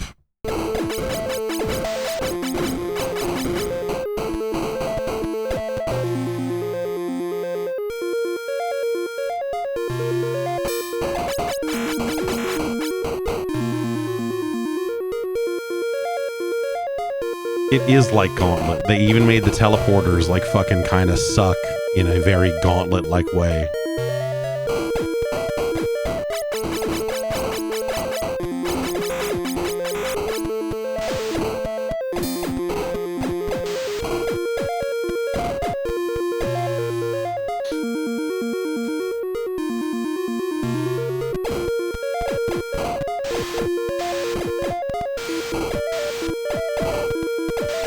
Anything? Can I just leave? This door was open for a sec. How do I...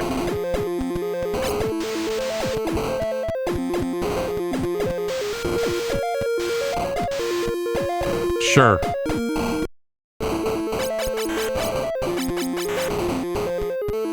Oh. Now we're talking. Or not.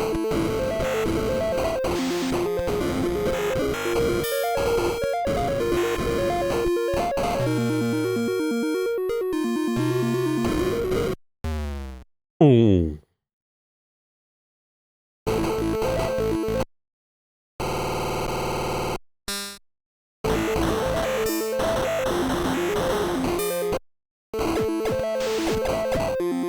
Just like respawning you into just like, I don't know, you're still surrounded by assholes.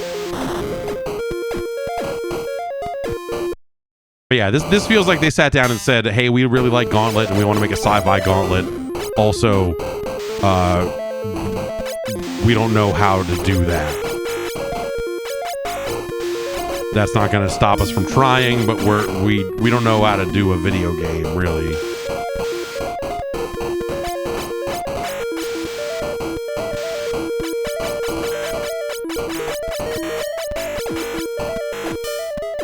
And so it has this feeling of like, you know, hey, like it's like Gauntlet made by people that don't understand the things that made Gauntlet good. What do we got? A cool belt.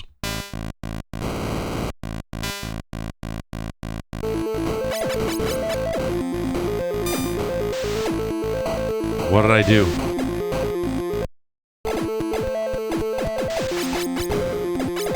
Maybe that made me invincible for a while or something.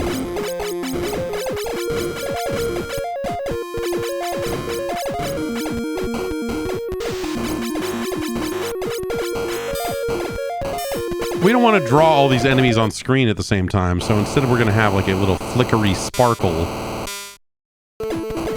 that appears. Oh.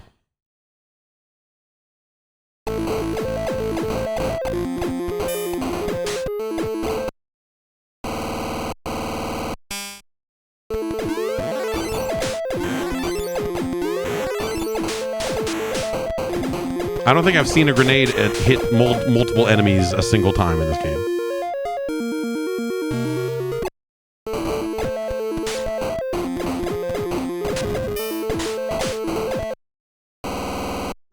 There's health in here somewhere. There it is.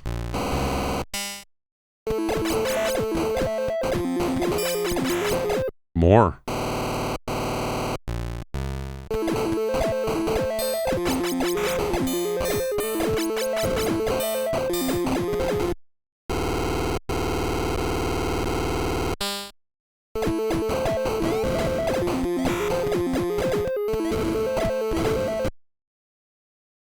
What?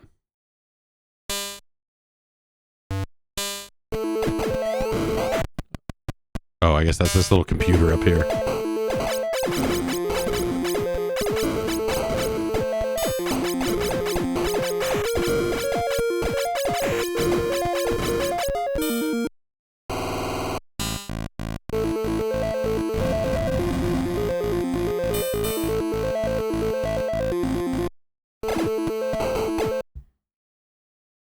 Now going to the next level with 0 weapons equipped. Have a good time. Hey, I got 2 with 1. This game's great. What the fuck, man?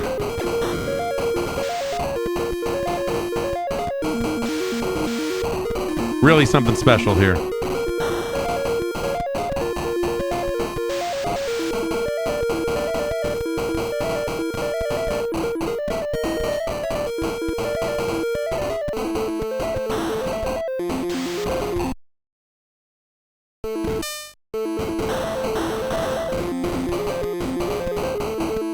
How do I get in? You know, who can say? Yeah, hey.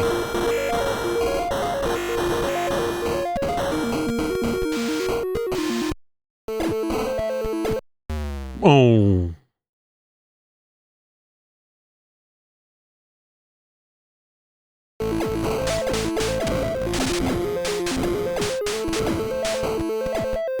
That's cool that I can continue and get to see the rest of this cool game.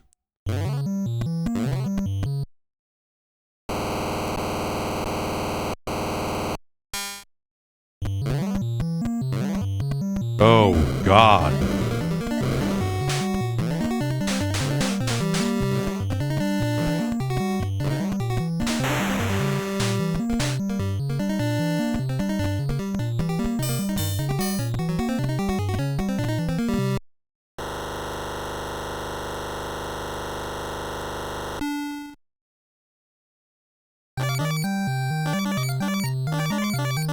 Like Gauntlet, they said, let's have a level full of teleporters.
Like Gauntlet, you can kill enemies by rubbing up against them. Like, you know, that's their concept for like melee combat or whatever. This really very clearly they wanted to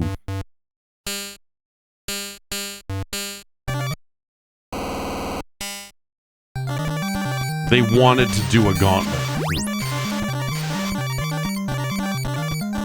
Which, you know, hey, when you look at the NES version of Gauntlet, who can blame them for thinking that they could do better? But I guess we'll have to get to that. God, we're gonna have to get to that, huh?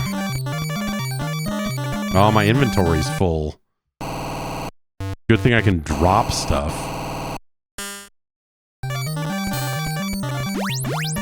Whoop, whoop.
Oh.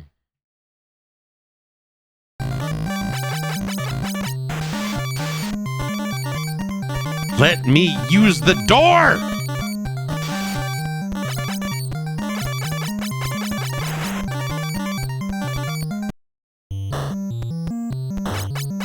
Oh, another cool boss.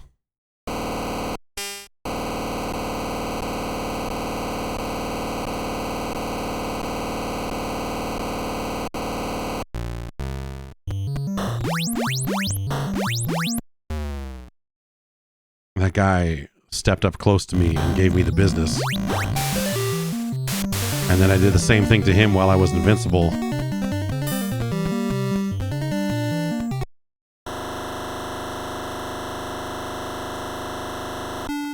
This is fucking amazing, man. I'm like, look at this piece of shit.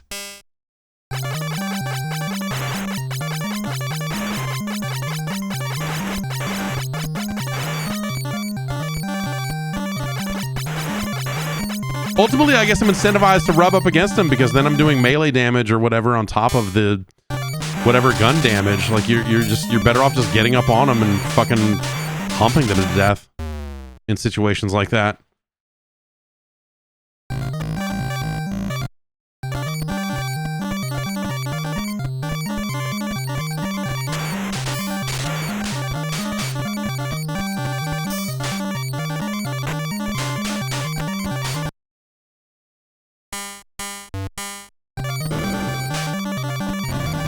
I don't care.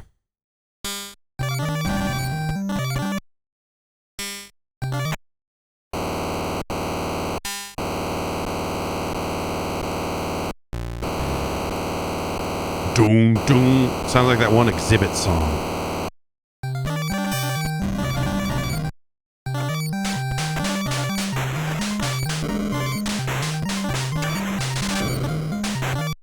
Do I have any fucking health in here? Anywhere? Hey. Doom, doom. You know the one. You know the Exhibit song I'm talking about. The one that goes doom, doom.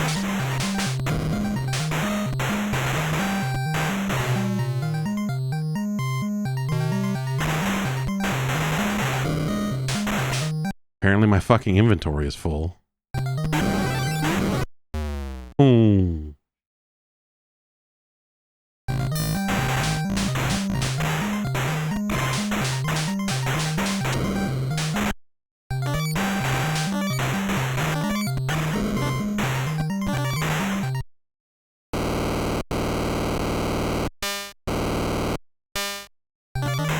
Welcome to LA. I can't remember which one it is. A full grenade didn't kill that fucking guy.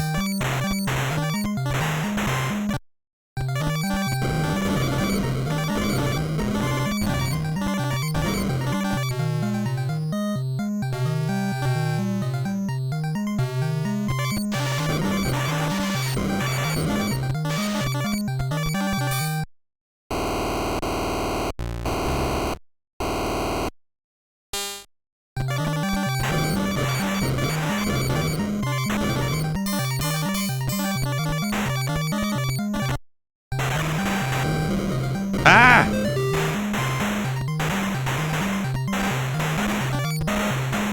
Getting humped to death by these claw machines on wheels. The only solution is to hump back.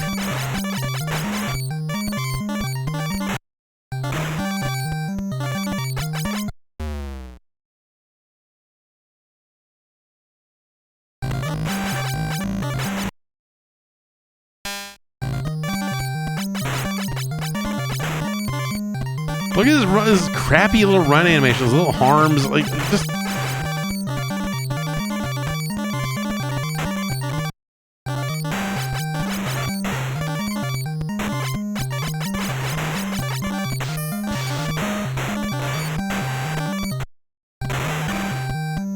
No weapon equipped.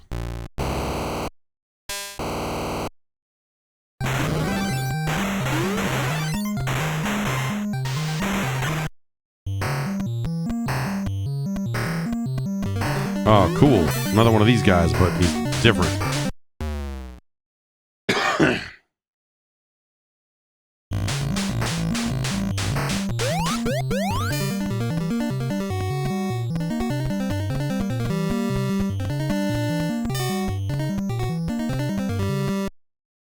What can I say? I'm a Deathbots expert.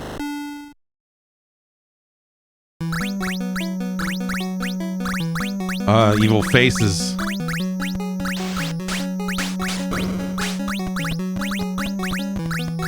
It's the worst thing that's ever happened to me.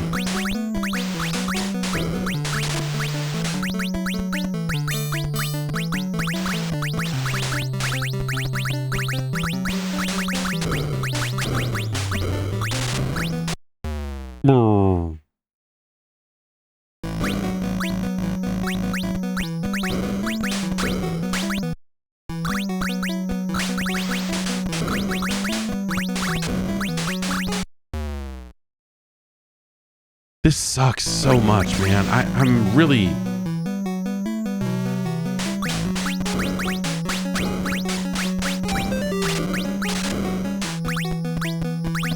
like, surprised isn't the word. It's hard to be surprised by an unlicensed game at this point.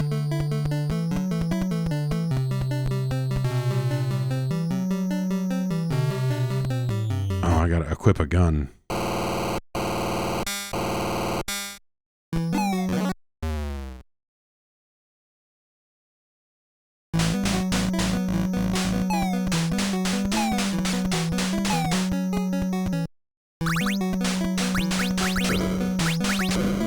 Like, you're just... here's the corridor. You cannot dodge these shots.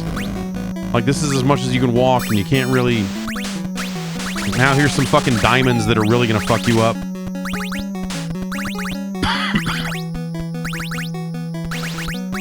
And then sometimes the doors don't work right or the way you expect, and...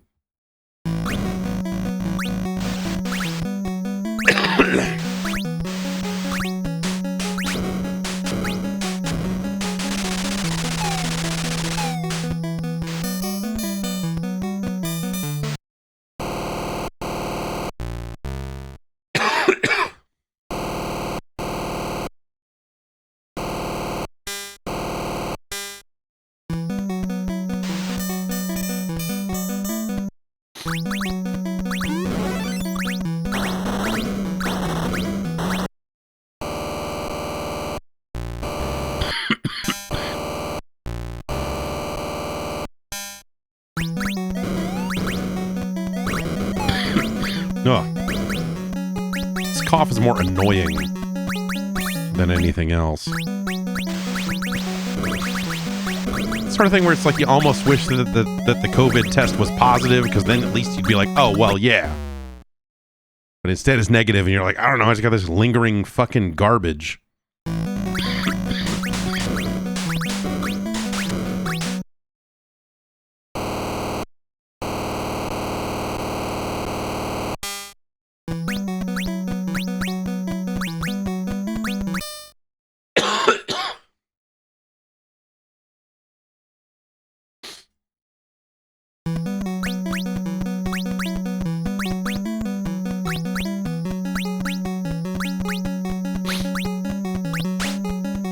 Any of these gonna let me in? No?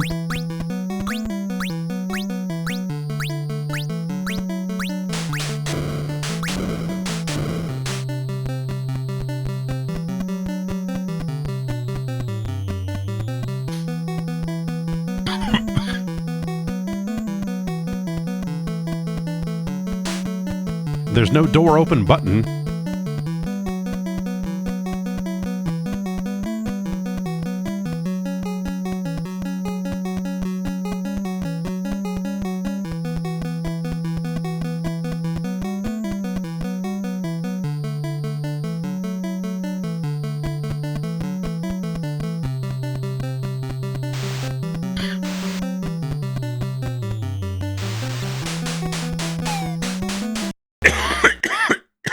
Oh, man.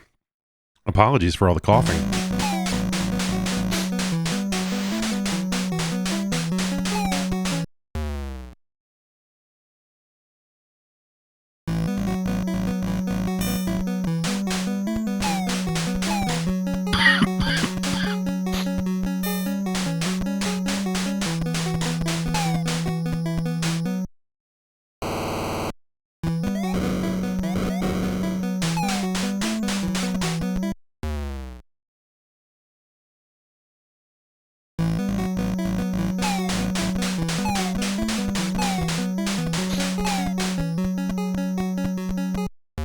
Oh, man. I'm so close.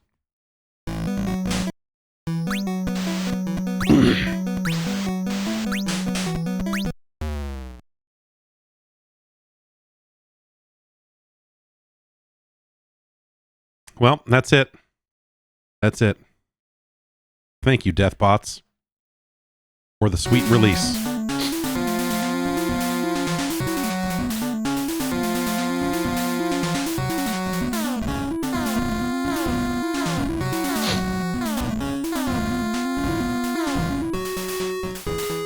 I'm gonna get my inhaler on, because that helps with the irritating cough here while we listen to this jam.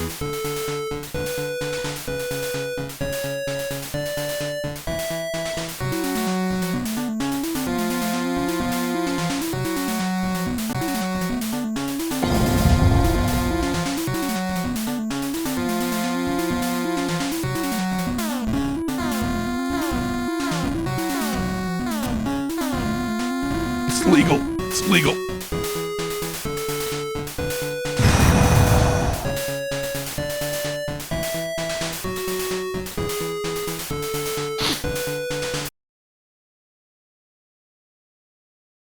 It's really that's a really terrible video game. Thank you, Deathbots. Sometimes you need a Deathbots. Sometimes you just need. That game is really fucking terrible. The color palette across the board, the kind of 3/4-y sort of perspective leaves you wondering just how much you can move, but like the way the shots are, a lot of corridors where you take a lot of damage, and like I said, it really feels like they wanted to make Gauntlet, and missed the mark in about as many different ways as you could, you know? And just having these doors that like, oh, they opened for a sec when I stepped up towards them and then they shut immediately, and what the fuck am I doing? There's just a lot of, it's not a well-made game. You look at it and you see, yes, this is what an unlicensed game should be, right? It's I mean, let's see. It's no hide lied.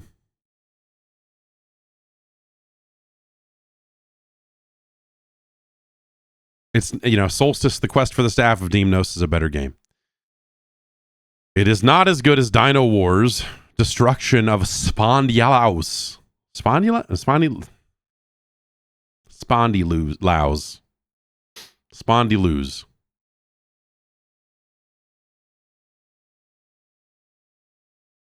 It's no pinball.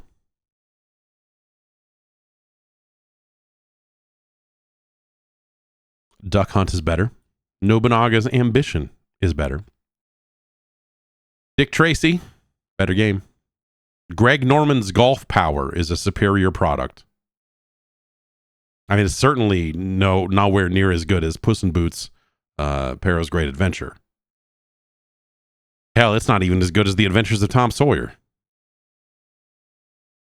It's no Victory Road.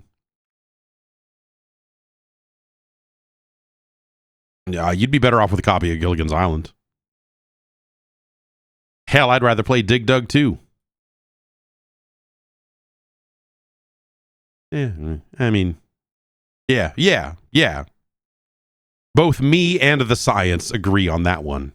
We don't always agree.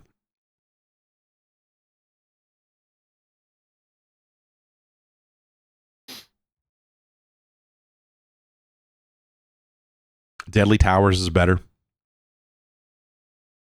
Fucking Time Lord is better. Oof. You'd be better off with a copy of Master Chew and the Drunkard Hugh, or who? At least Orb 3D has some mystery to it, you know? It's worse than Action 52. It's worse than the old Quattro Adventure.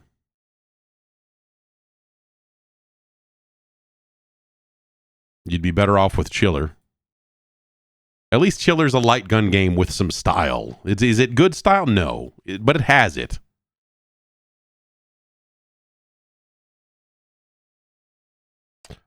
I'd rather color a dinosaur.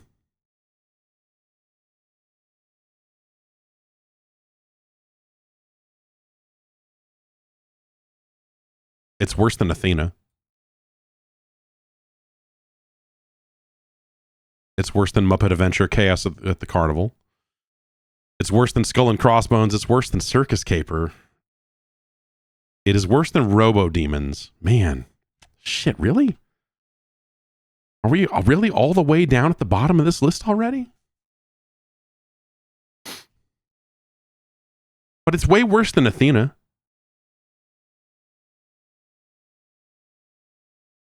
And Robo Demons is a better game. Robo Demons is somehow more fair in its layout and stuff than Deathbots.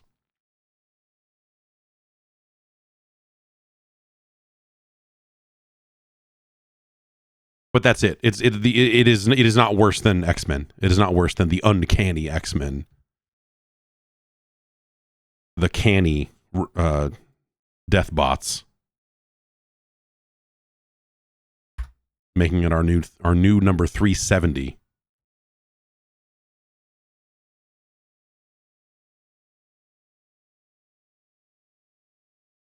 It's, oh man.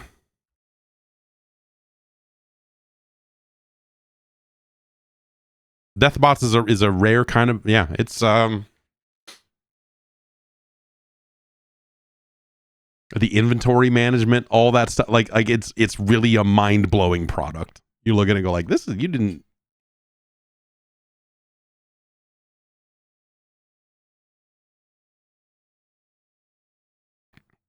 No ammo counter on screen, so every time you run out of ammo, you got to go back into that menu. Like, you just like, oh, hit the button, like, oh, it doesn't fucking work. What the fuck's going on? Like, it's just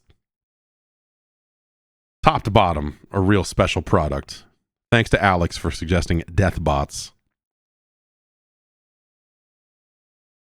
You know, what would we be doing if we didn't occasionally get a licensed game in now and again? I primarily played a game based on this film for the Super Nintendo, where it was a terrible video game, but I played quite a lot of it anyway because I don't know why. Because I had it? I don't know. I don't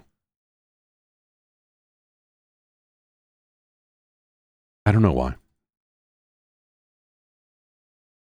Here's Bethesda Softworks' magnum opus, Home Alone for the NES.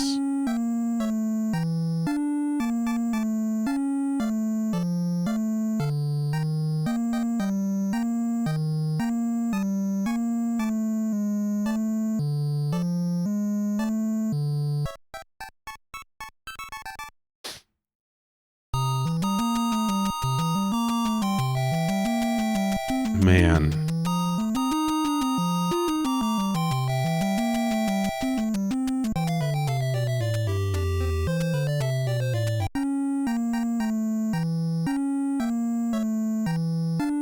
What?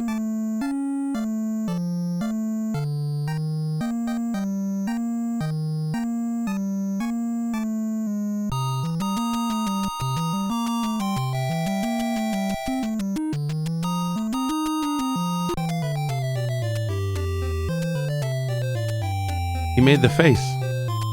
They put this in here.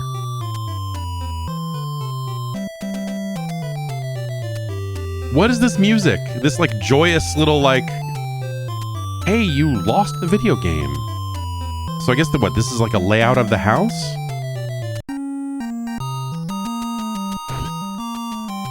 Okay, I think I just picked something up.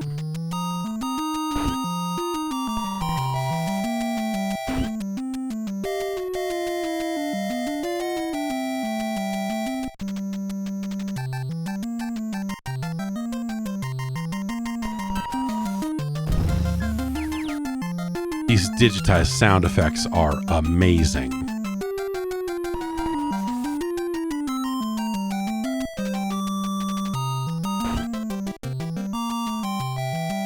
Why does he look like he has paint on his face, or what the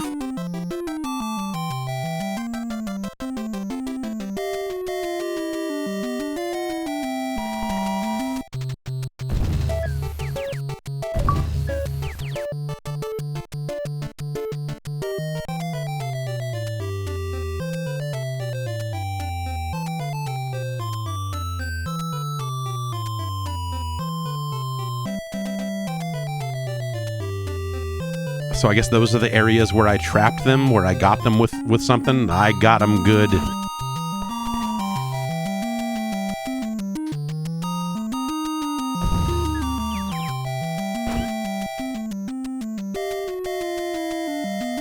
Maybe I just leave, you know? Maybe, you know.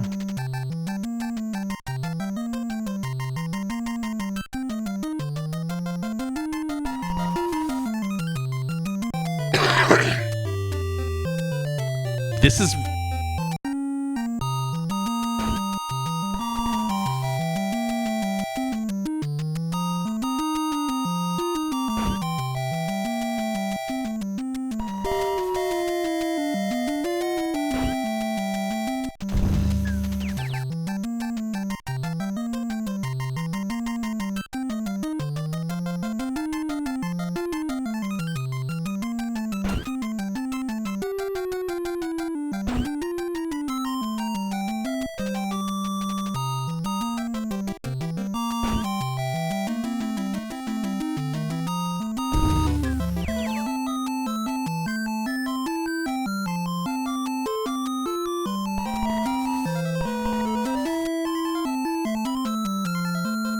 Is this... Do I just have to survive?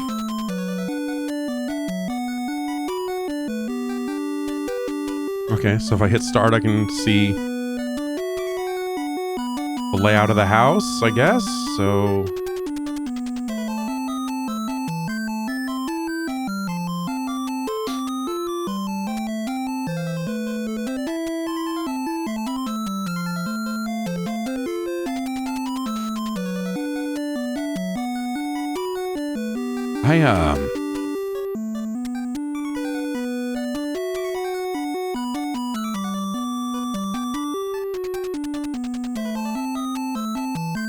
I had no idea that this was going to be like a fucking Spectrum game.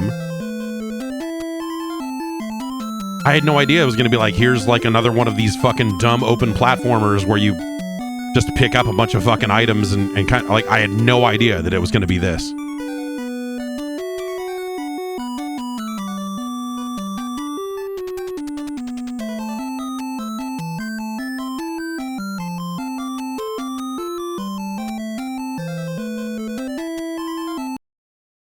It would appear that we are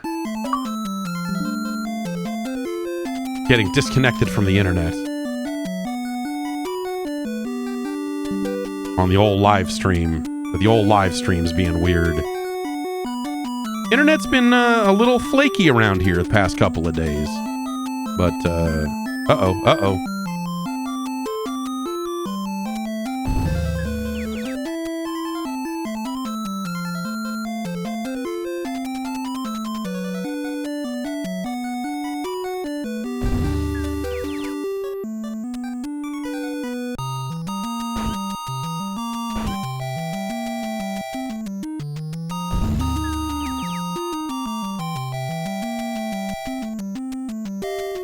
Why do they care where I am? You know, like, weren't they just trying to steal stuff?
No, what?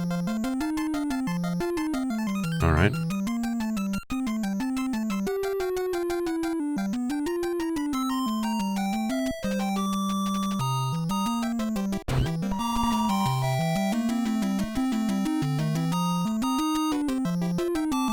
It just starts moving so fast. All of a sudden,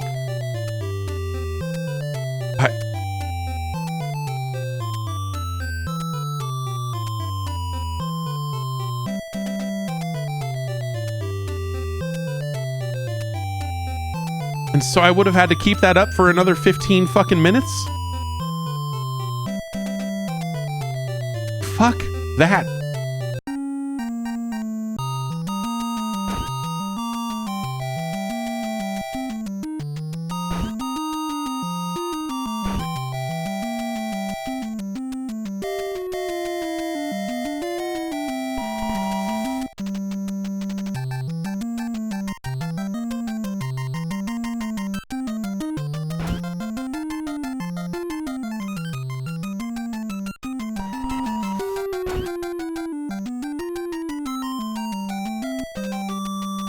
This is really stupid. Like that I'm just like, I just need to pick up these blocks. It doesn't matter what they are. It doesn't matter. They all kind of just do the same thing.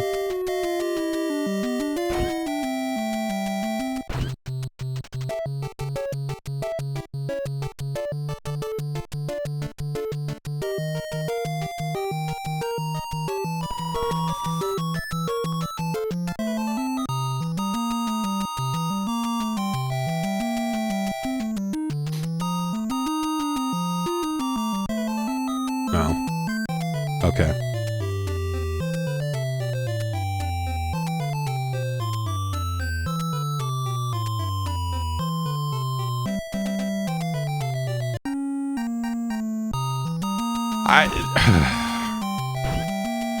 I mean, hey, the SNES version was a more traditional kind of platformy kind of thing. It was a little...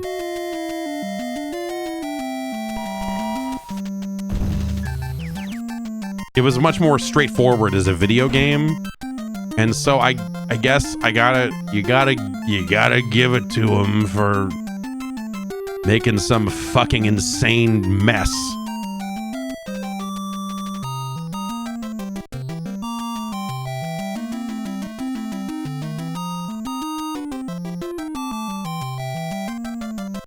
I bet there's a way to get the AI hung up on something.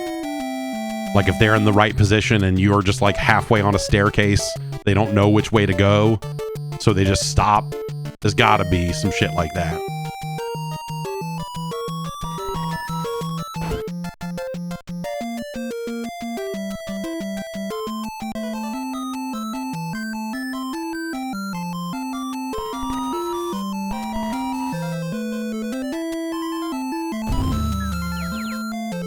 Well, that didn't take long.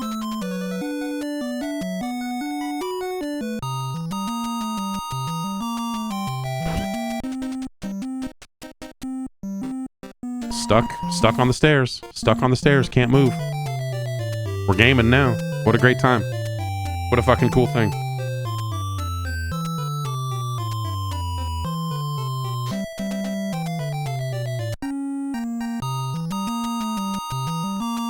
Everything about his walk is so fucking fucked.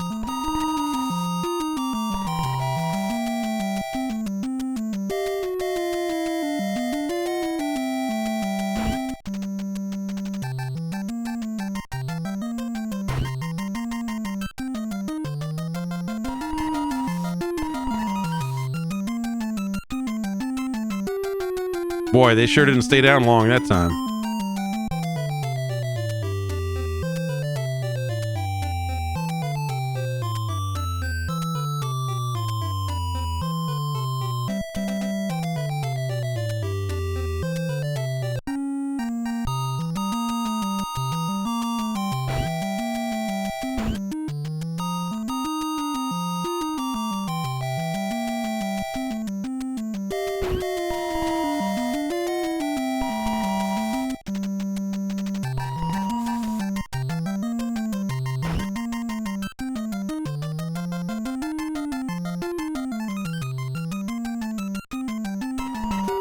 Oh, I missed picking that up.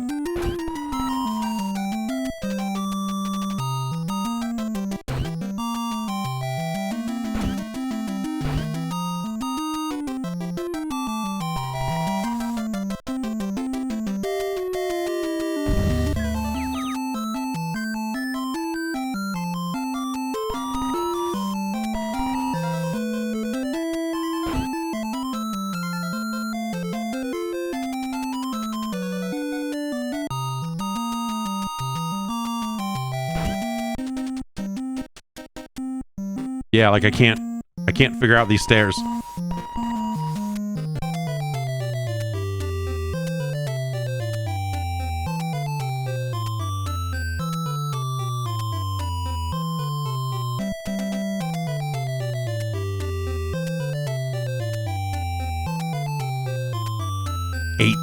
Fucking 39 left. Dude, fuck this. Imagine doing this for 20 minutes. What sort of sickness you would have to have in your soul.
Ah, that's how they get you.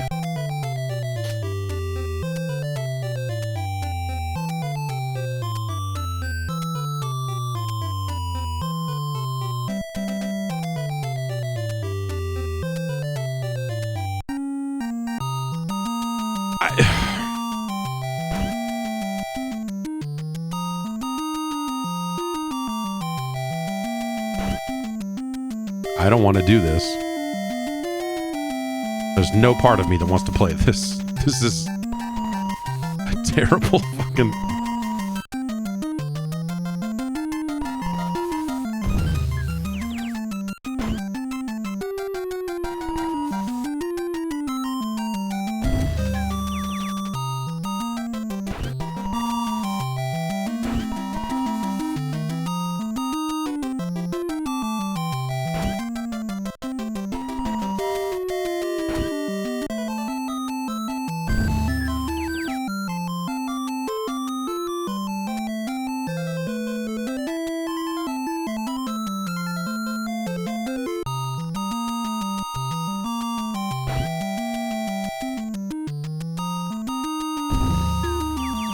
What?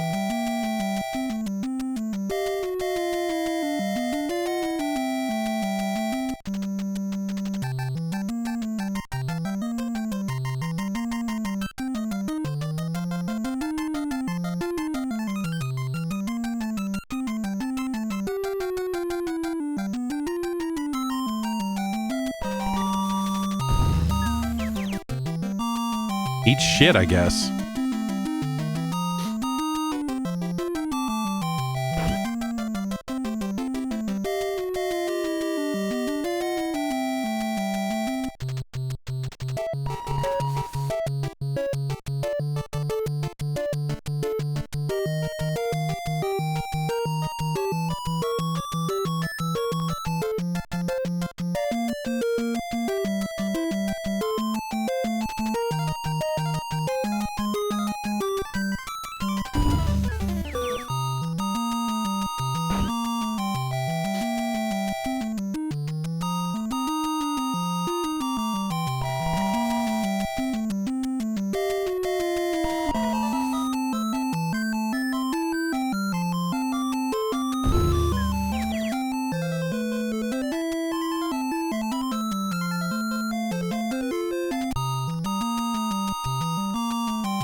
Well, still can't figure out those stairs, so that's cool.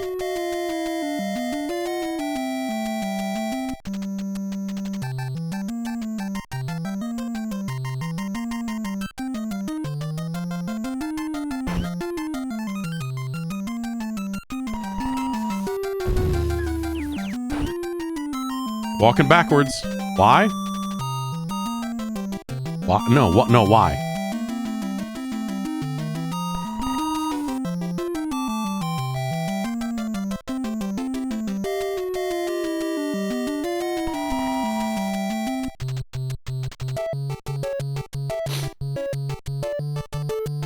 I was old enough, I guess, at this point that when these movies came out, I fucking hated them.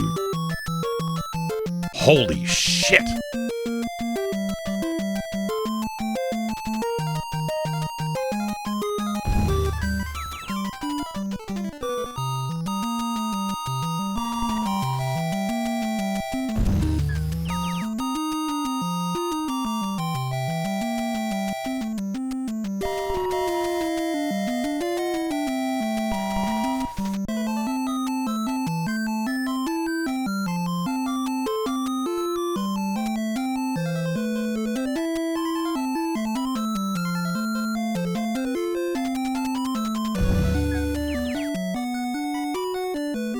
Would I rather watch Home Alone or Three Ninjas? Jesus.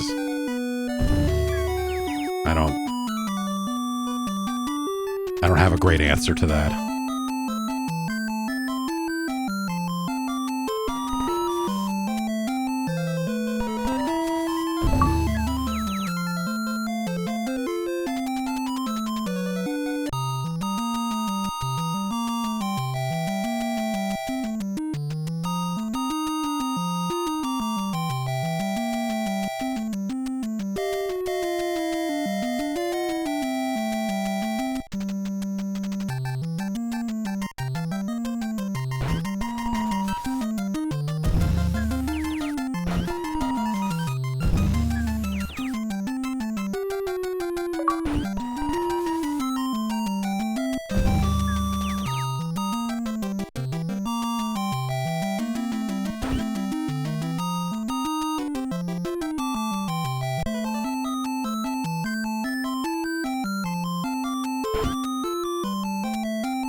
There.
I have to hope we can get into the basement again because I don't... Oh, shit. This guy's coming fast.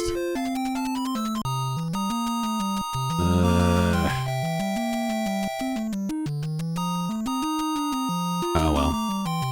That's Home Alone, I guess.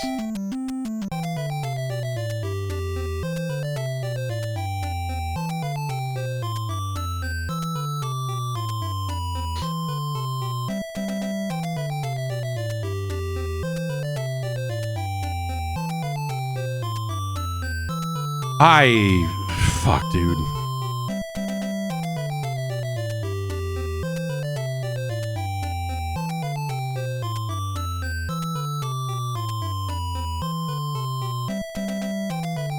There's like something about this. There's, you know, I'll give it. At least there's a thing. At least there's something different about this game. You know, especially when you consider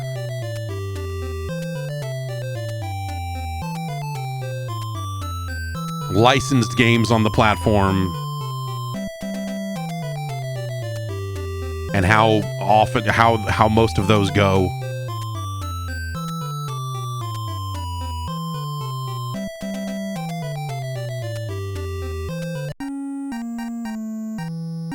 It just doesn't feel good in any way, you know, like, and some of it you can look at and go like, well, you know, hey, the NES is what it is, and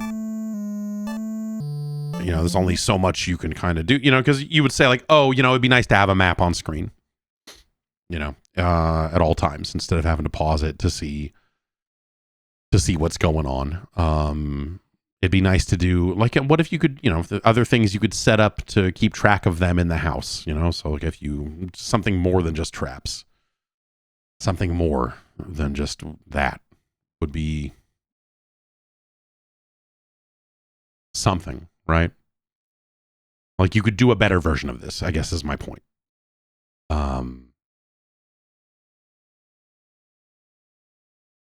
As opposed to just like pick up these boxes, drop these boxes, and the boxes drop them, and you know, a few other interactions around the house. You know, whether it's like the chandeliers or whatever, but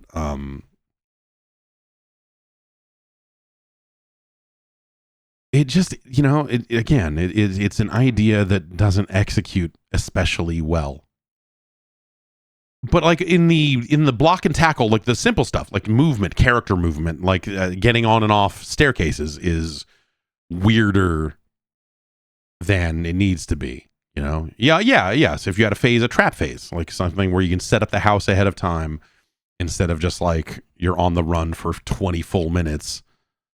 If there was some chunk of time where they were trying to get in the house and you could delay that by barricading, I don't know, Call of Duty zombies stuff, barricade the door, put boards over the window, whatever it is.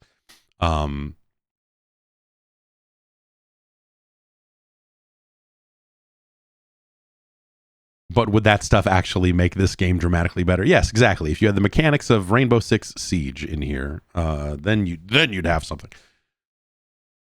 That would actually, if they did a Home Alone mode for Rainbow Six Siege, that would actually be really funny. And then yeah, like Home Alone for the SNES, which I had played, is basically just, you know, very straightforward, level based, if I remember right. I think you can like finish a level and then do it all again or whatever. But it's been a while since I played it. But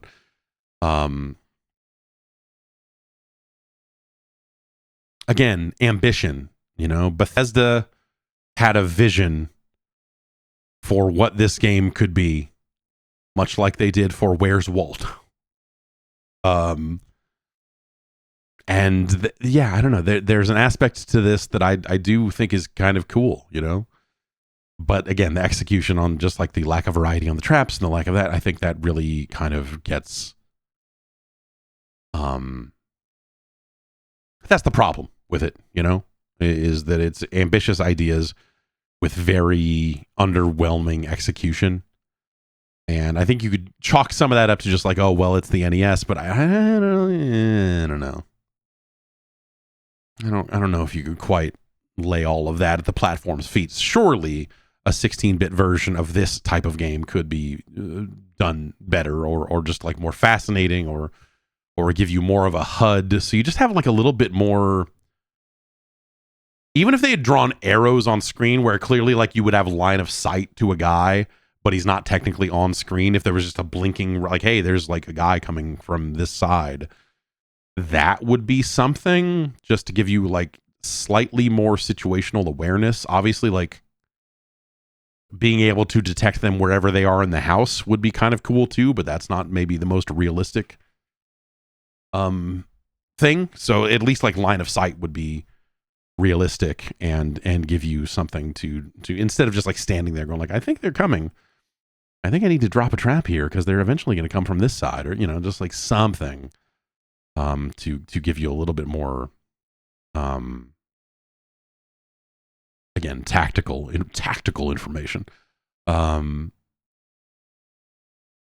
so that's interesting. That's not at all what I thought it was going to be. I thought it was just going to be like another brain dead licensed platformer, which is kind of what the SNES version was.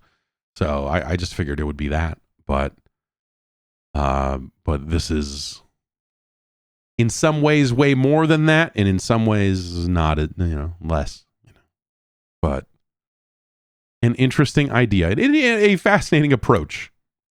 One that I think, is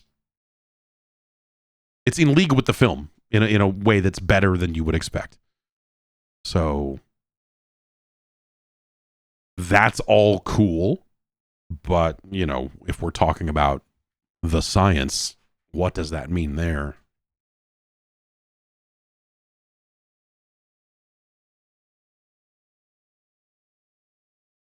It's better than Snoopy's Silly Sports Spectacular. It's significantly better than The Simpsons Bart versus the Space Mutants. Like it's better than Kid Cool and the Quest for the Seven Wonder Herbs. It's better than Ghostbusters 2. Better than Hudson Hawk.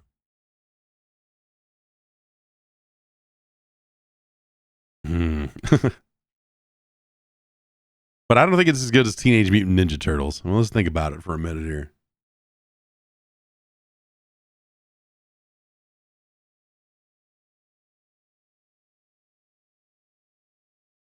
Yeah, I think it's somewhere in this range.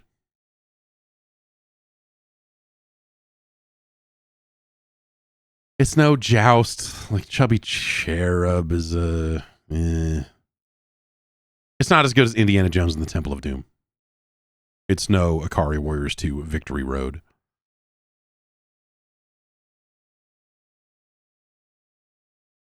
It's a hard balance. It's like it's a difficult balance because there's again there is ambition here, if nothing else, and nothing else actually.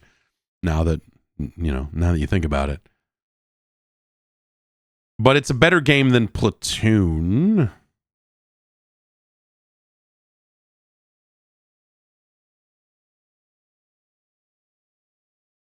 It's no Ghoul School, which is a really insane sentence to say. Lacks the nuance of a Ghoul School. Yeah, and it's not as good as Dr. Jekyll and Mr. Hyde. So I guess it's our new 286. Congratulations to, what was it, Kevin McAllister? Is that the McAllisters? That was their name. Man, Home Alone was such a fucking big thing. And then they made a ton of toys and the Talk Boy recorder and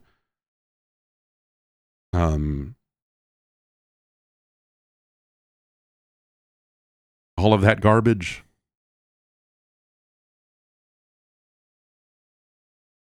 And then they made I don't know, like I don't think I ever saw any of the other Home Alone films. I think I just saw the first one. And that was that. There's a rap song from the Ill-Mannered Posse, the IMP, that samples that same movie that he records onto the thing. I'm gonna fill you full of lead. 1, 2, 10, like that whole thing at the start of the track. IMP, right? Coonut, C Fresh. Rest in peace to both of them separately. I believe both members of the IMP are not with us anymore. It's a sad state of affairs. Man, the Ill-Mannered Posse is so dope. Oh my god. I'm looking for hot rap tapes from the Bay. Might I recommend?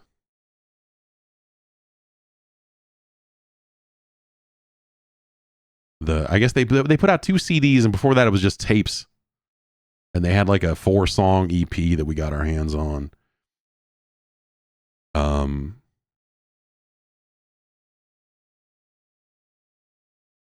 Number 286, Home Alone. Congratulations.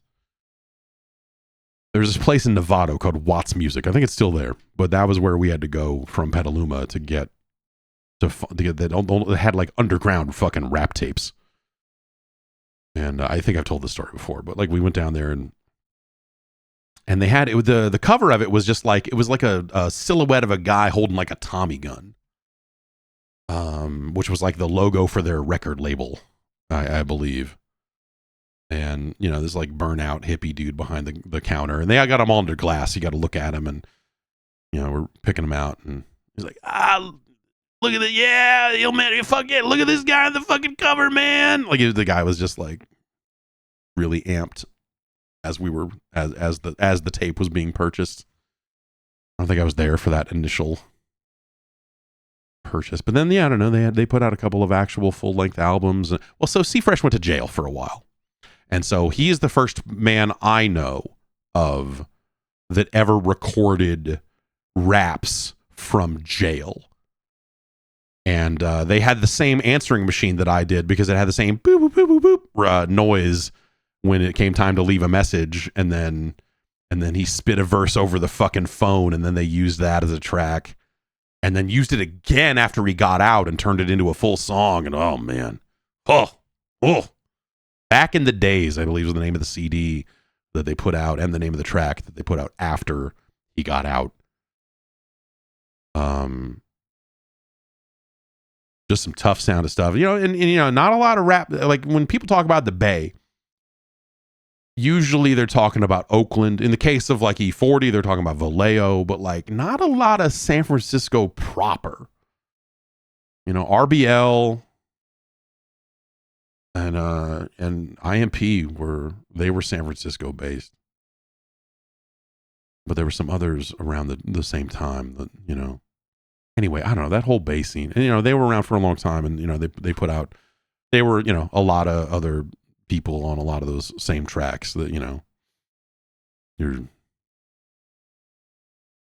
Two Tooks, your Selly Cells, and so on and so forth.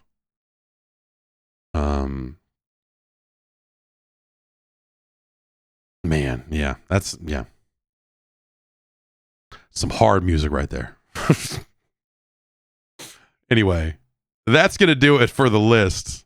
We have made it up to 374 with Raid 2020 at the bottom. Deathbots here scraping the bottom. I don't think our top 10 changed at all this week, but I was very happy to get Golgo 13 on the list. That was a game, that's a game I think about a lot. And it's not a good game. And I know that now, for sure. I had suspected it, but also, I remember the good parts of Golgo. I remember the early parts of Golgo 13 being good. Brother, they are not. Not at all. It's bad. So, but it's great. It's not a great game, but it's great that Golgo 13, I think in the pantheon of the platform, Golgo 13 is a standout product. Because if nothing else, Duke Togo fucks. And that's got to count for something. Maybe not scientifically, but right here. Sign up for the Patreon if you want to influence the list.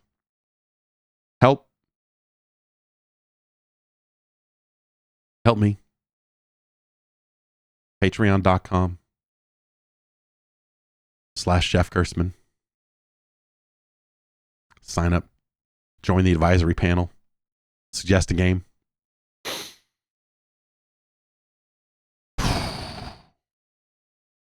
And we'll be back next week.